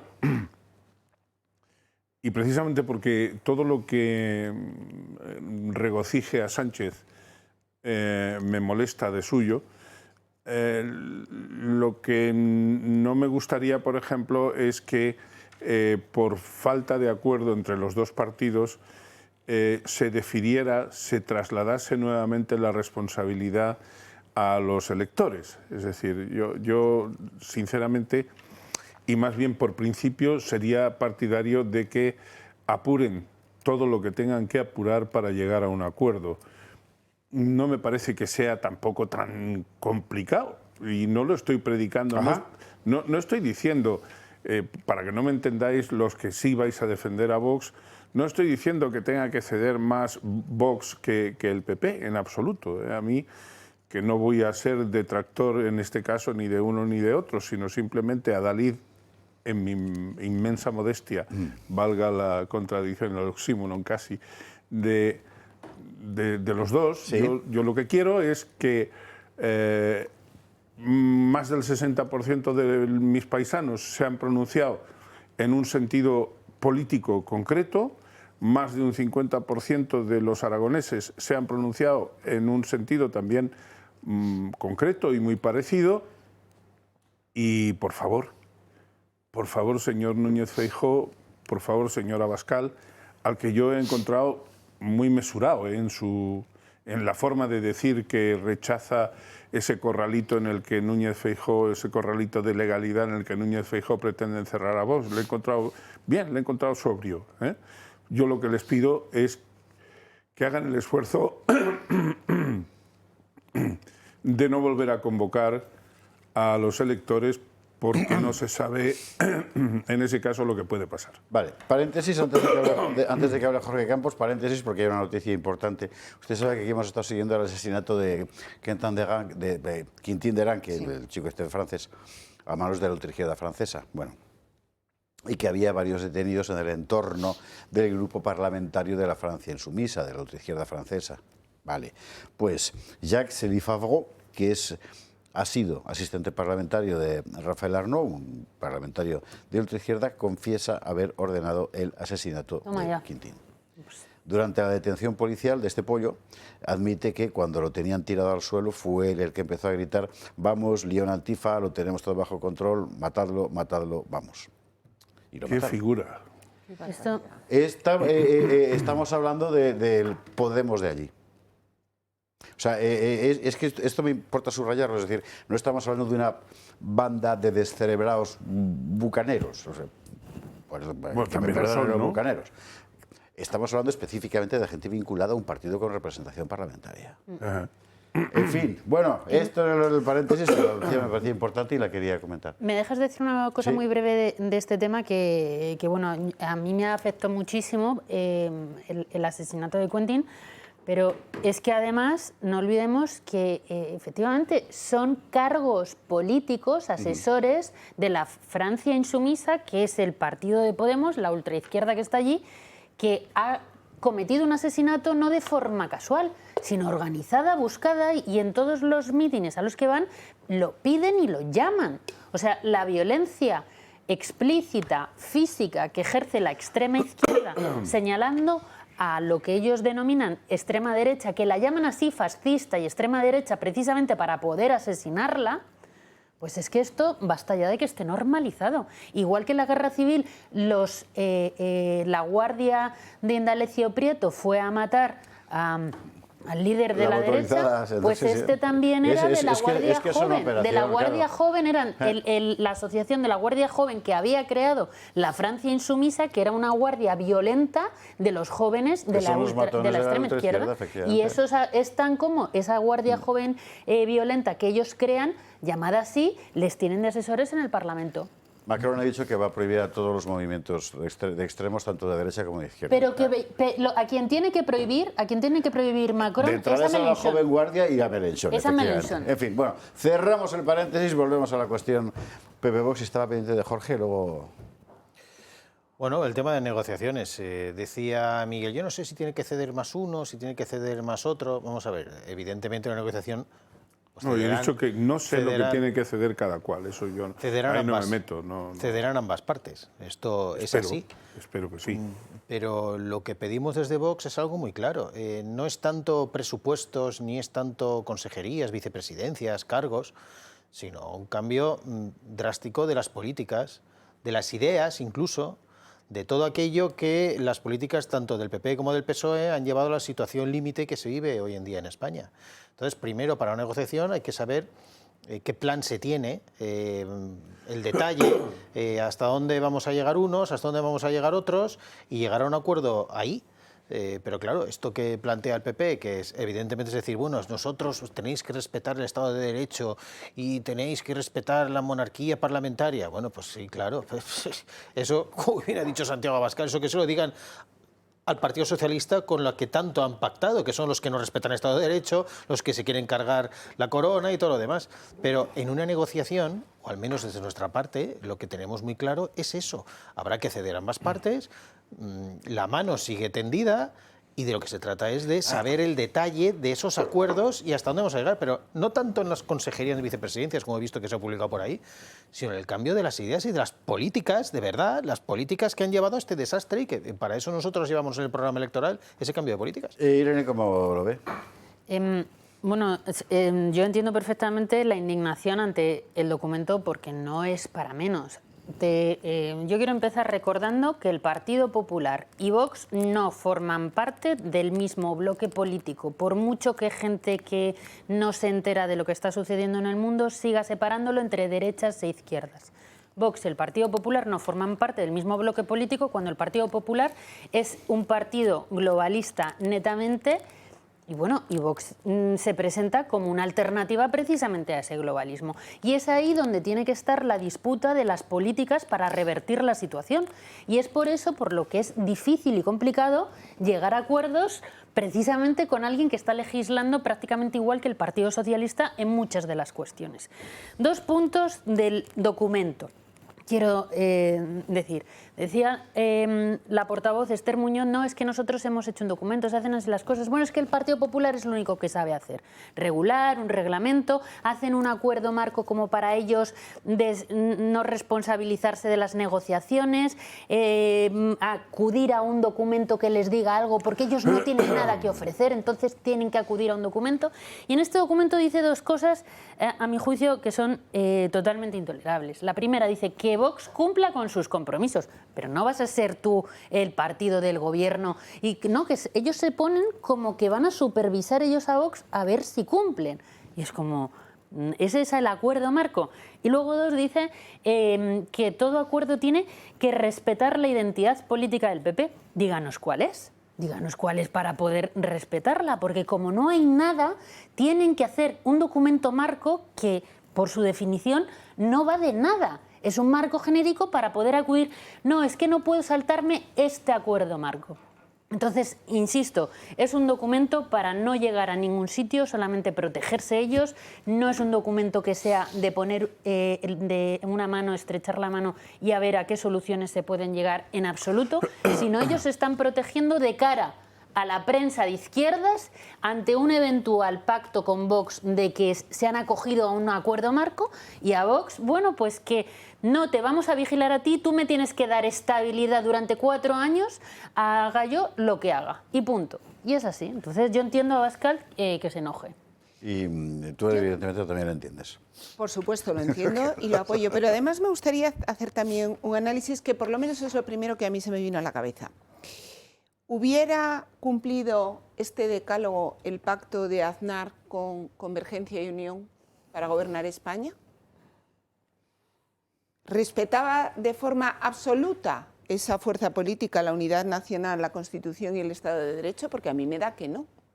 Es decir, el Partido Popular saca un decálogo de, como muy bien dice Irene, en el que quiere mantener su propia identidad, pero es una identidad que yo recuerdo que modificó la ley del IRPF para empezar a transferir el IRPF a Cataluña, que es el germen de lo que tenemos hoy de la condonación de la deuda, de la creación de una agencia tributaria catalana, etcétera, etcétera, etcétera. Con lo cual, yo creo que no hace falta hacer mucha historia para saber que el Partido Popular está intentando defenderse de algo de que nos lleva tildando de anticonstitucionales cuánto tiempo.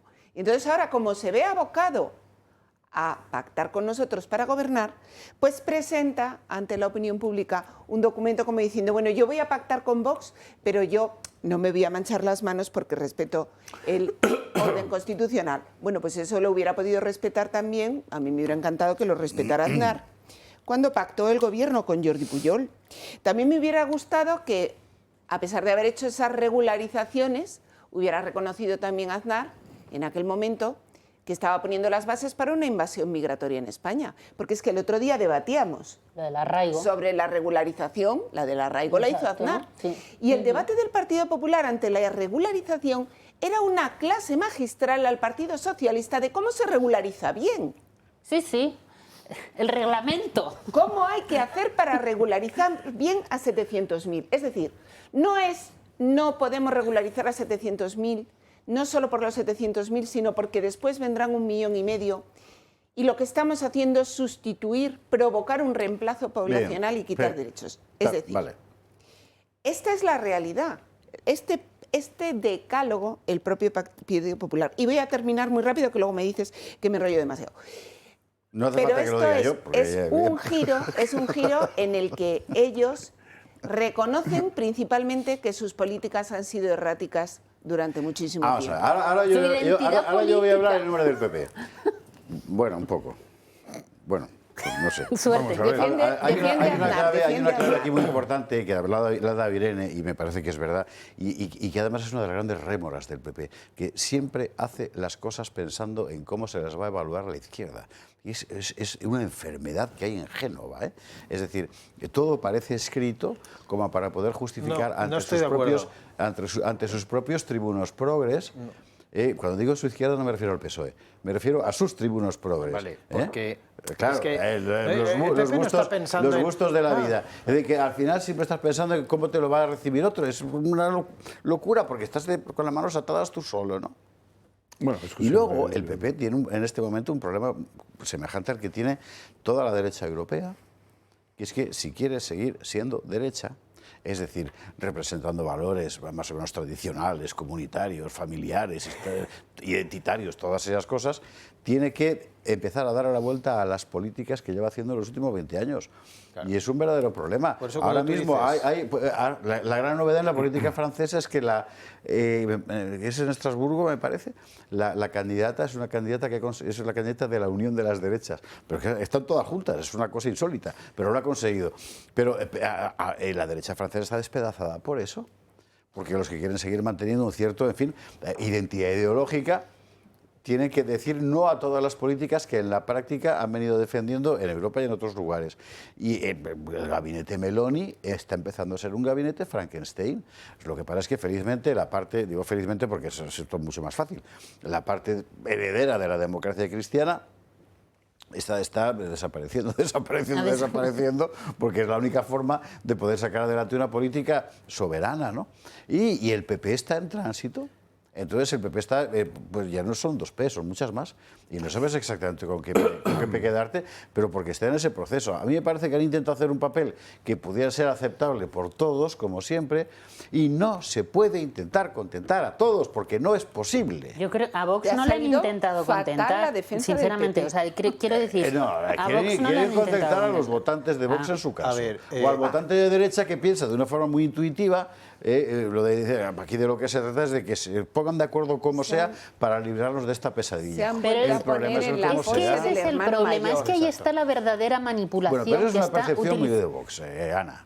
Perdona. O sea, la verdadera manipulación que a mí me parece muy peligrosa, que está en el imaginario colectivo político desde hace ya varios años, es no, hay que hacer cualquier cosa para sacar al Partido Socialista.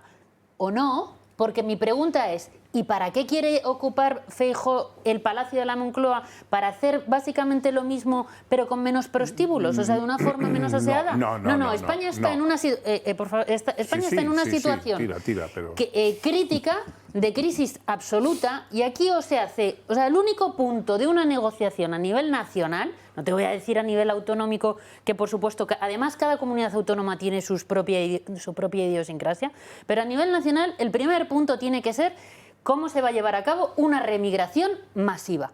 Ahí está el Partido Popular. El Partido Popular está hablando de nacionalizaciones masivas, de regularizaciones masivas. Entonces, son 2 partidos que no pertenecen al mismo espectro político, sino precisamente antagónico. Hay que echar a Sánchez, bueno, pero ¿para qué?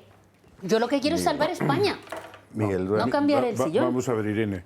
Mira, el problema de, si me permites decírtelo con todo respeto, el problema de las exageraciones... ¿Qué exageraciones? No, pregunto, ¿cuál es la exageración? Si me permites, si me das un poquito de margen, quizá pueda explicarme en qué sentido aprecio yo tu exageración. El problema de las exageraciones es que se agotan en ellas mismas. Por tanto, yo no voy a consumir mucho tiempo en tratar de llevarte la contraria. ¿Pero de qué? Te lo voy a decir, mujer. A mí sí que me importa que Pedro Sánchez deje la Moncloa. A mí, ¿eh? A mí también. Espera, no, pero incluso... No os interrumpéis mucho más porque son y 35 y quedan 3 minutos por aquí. Me importa que la deje, aunque sea para ser sustituido por el señor Núñez Feijóo.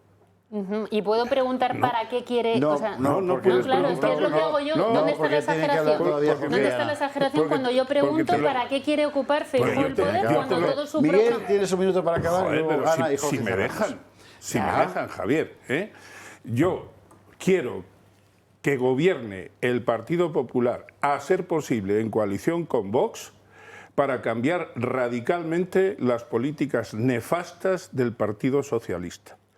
Como no creo que vaya a conseguir el señor Núñez Feijóo gobernar en solitario, me parece que los votantes del Partido Popular y los votantes de Vox deben respetarse al máximo entre sí. Esa es mi posición, que como ves es nítida. Vale, pues mi posición nítida. No, tengo que contestar esto de forma nítida y breve. Y luego no hablas, entonces. Mi respuesta es nítida. Se tienen que respetar mutuamente. Bueno, ¿dónde está la exageración cuando lo que estoy diciendo es que el programa del Partido Popular poco tiene que ver con el partido de Vox, que ambos tienen que ceder?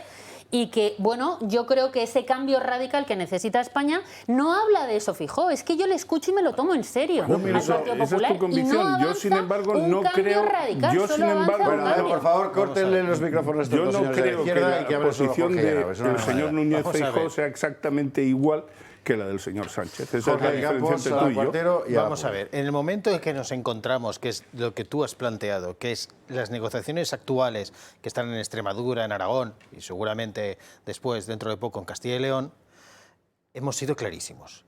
¿Hay que ceder ambas partes? Sí.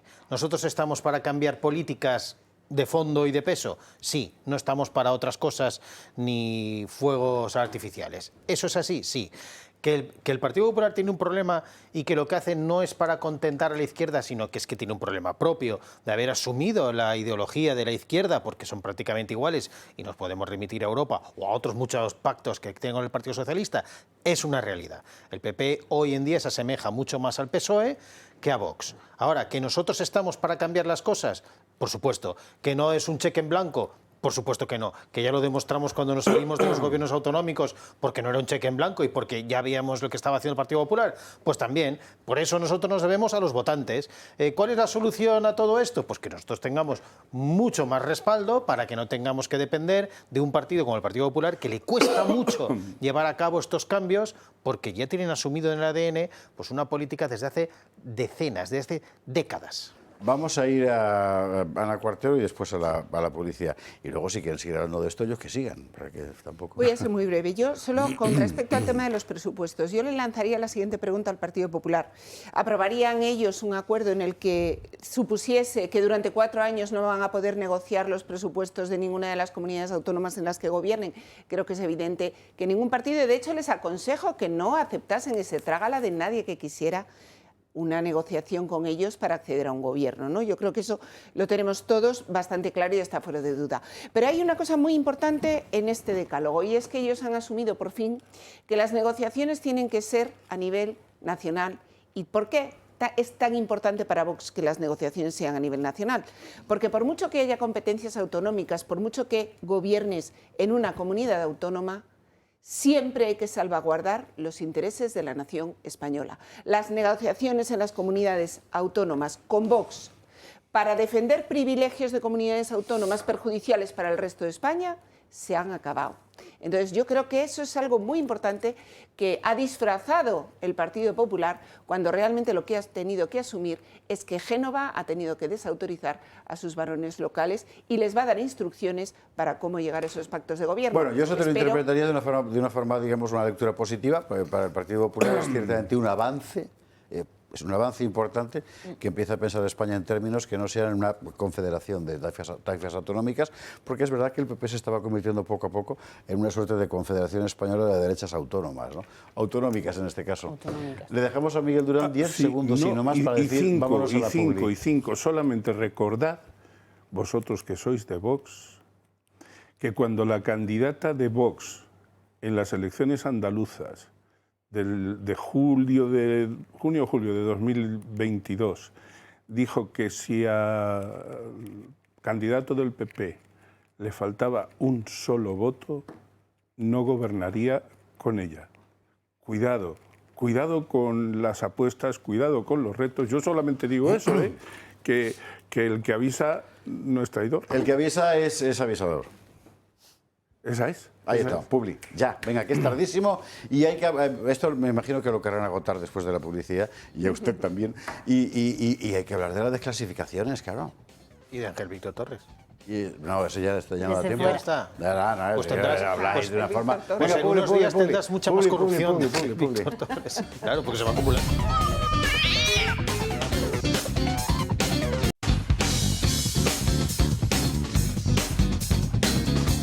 ...22:45 en las Islas Canarias. Ahora vamos con uno de los otros desclasificamientos... Vale. Las otras desclasificaciones. Que también vale desclasificamiento, también. También es verdad. Sí. Pero evidentemente quieren agotar el asunto. Así que yo les voy a dar 90 segundos por barba para que lo agoten. Irene González.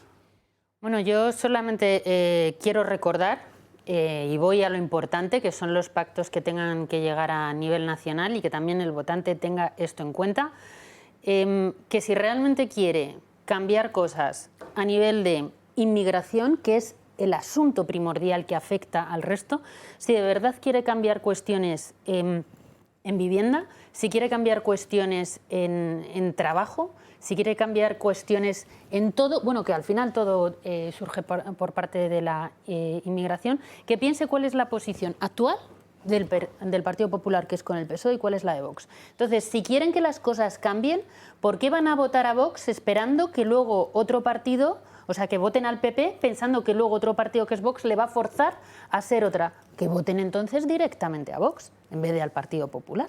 Entonces, no se puede estar durante años que ha hecho el Partido Popular haciendo una política favorable a la inmigración, a la nacionalización de inmigrantes, no haciendo absolutamente nada en vivienda,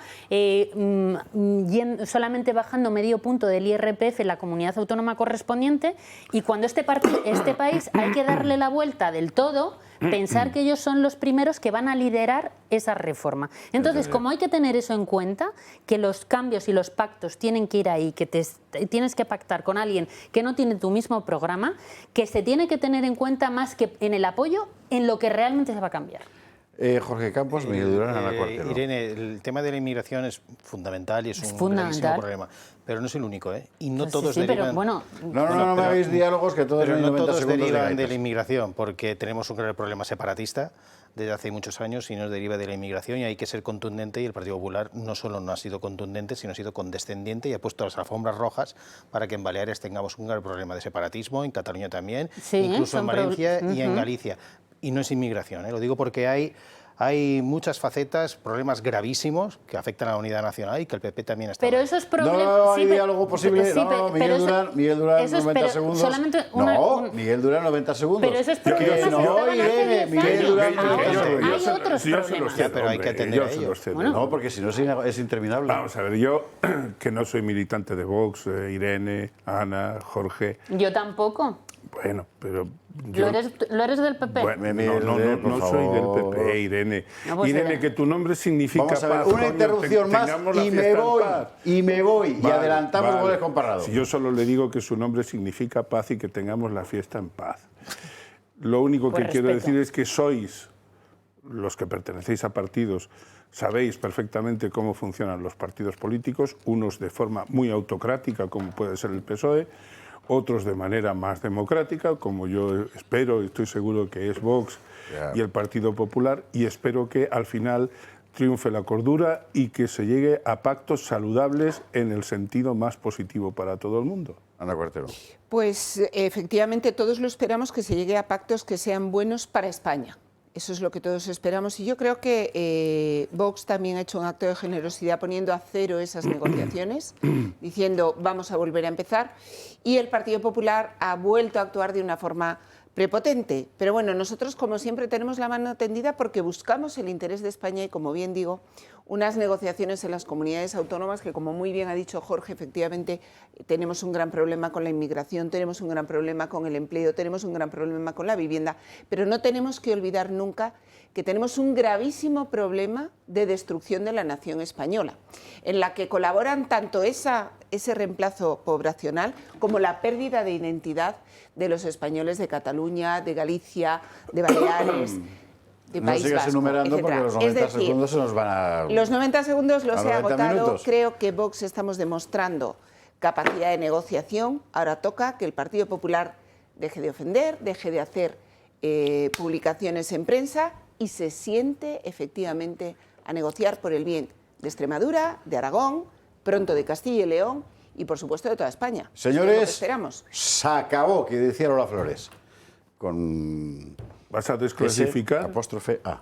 A desclasificar. ¿Vas a desclasificar? Sí, porque hay un montón de cosas, ya que estamos, ¿no? Sabes, el 3F se ha escrito muchos, habrá misterios, todo lo que cuentan los protagonistas es mentira, fundamentalmente, y todo el mundo sabe que es mentira, es decir, que bueno.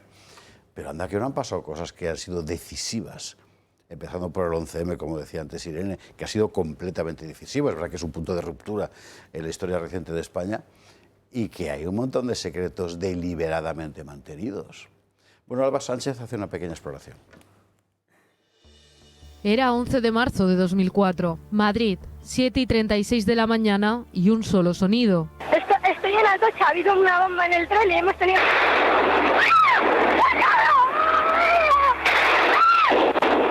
Explosiones en cadena entre las estaciones de Atocha, El Pozo y Santa Eugenia. 4 minutos que sumergieron a la población en el caos y el terror más absoluto, dejando 191 víctimas mortales y más de 2.000 heridos. De fondo, durante las primeras horas de caos, resonaba una palabra: ETA. A 3 días de las elecciones generales, el presidente Aznar se enfrentaba al socialista Zapatero. La firmeza de un presidente que había cerrado la puerta a negociar con ETA, contra quien mantenía esa defensa del diálogo con el grupo terrorista. Frente al terror, ¿es posible dialogar? Quizás no, pero Aznar cometió un grave error: atribuir a ETA el mayor atentado de la historia de España sin poder probarlo.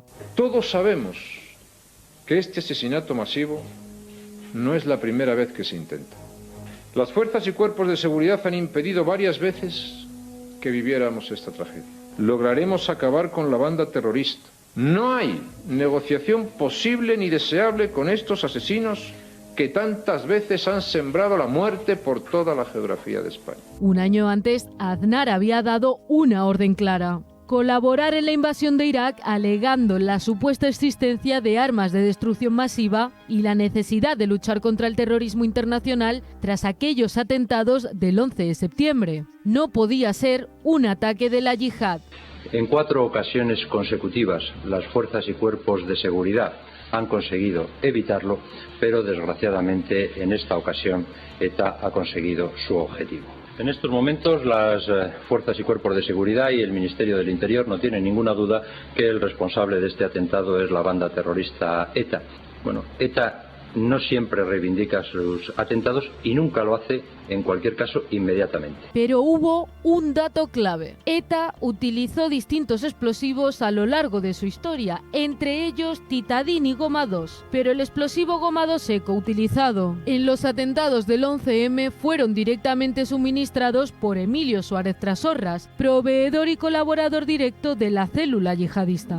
La investigación avanzaba y ETA quedaba descartada. La evidencia lo demostraba y la narrativa política quedaba marcada. Zapatero gana las elecciones. ¿Pero qué no sabemos sobre lo que pasó realmente aquel fatídico 11 de marzo? La no desclasificación de documentos de alto secreto sigue siendo muy cuestionada por las víctimas y también por políticos. ¿Acaso no es relevante conocer la verdad del momento más oscuro de nuestra historia reciente? Quizás lo justo sea conocer la verdad en todos sus ámbitos. ¿Quiénes en su totalidad cometieron los atentados y cómo se gestionó la respuesta del Estado? Zapatero ganó las elecciones con 191 víctimas mortales tras el 11M, para luego mantener contactos precisamente con ETA durante 2004 y 2006. Ese grupo terrorista, con 853 víctimas mortales en su espalda, por una motivación separatista.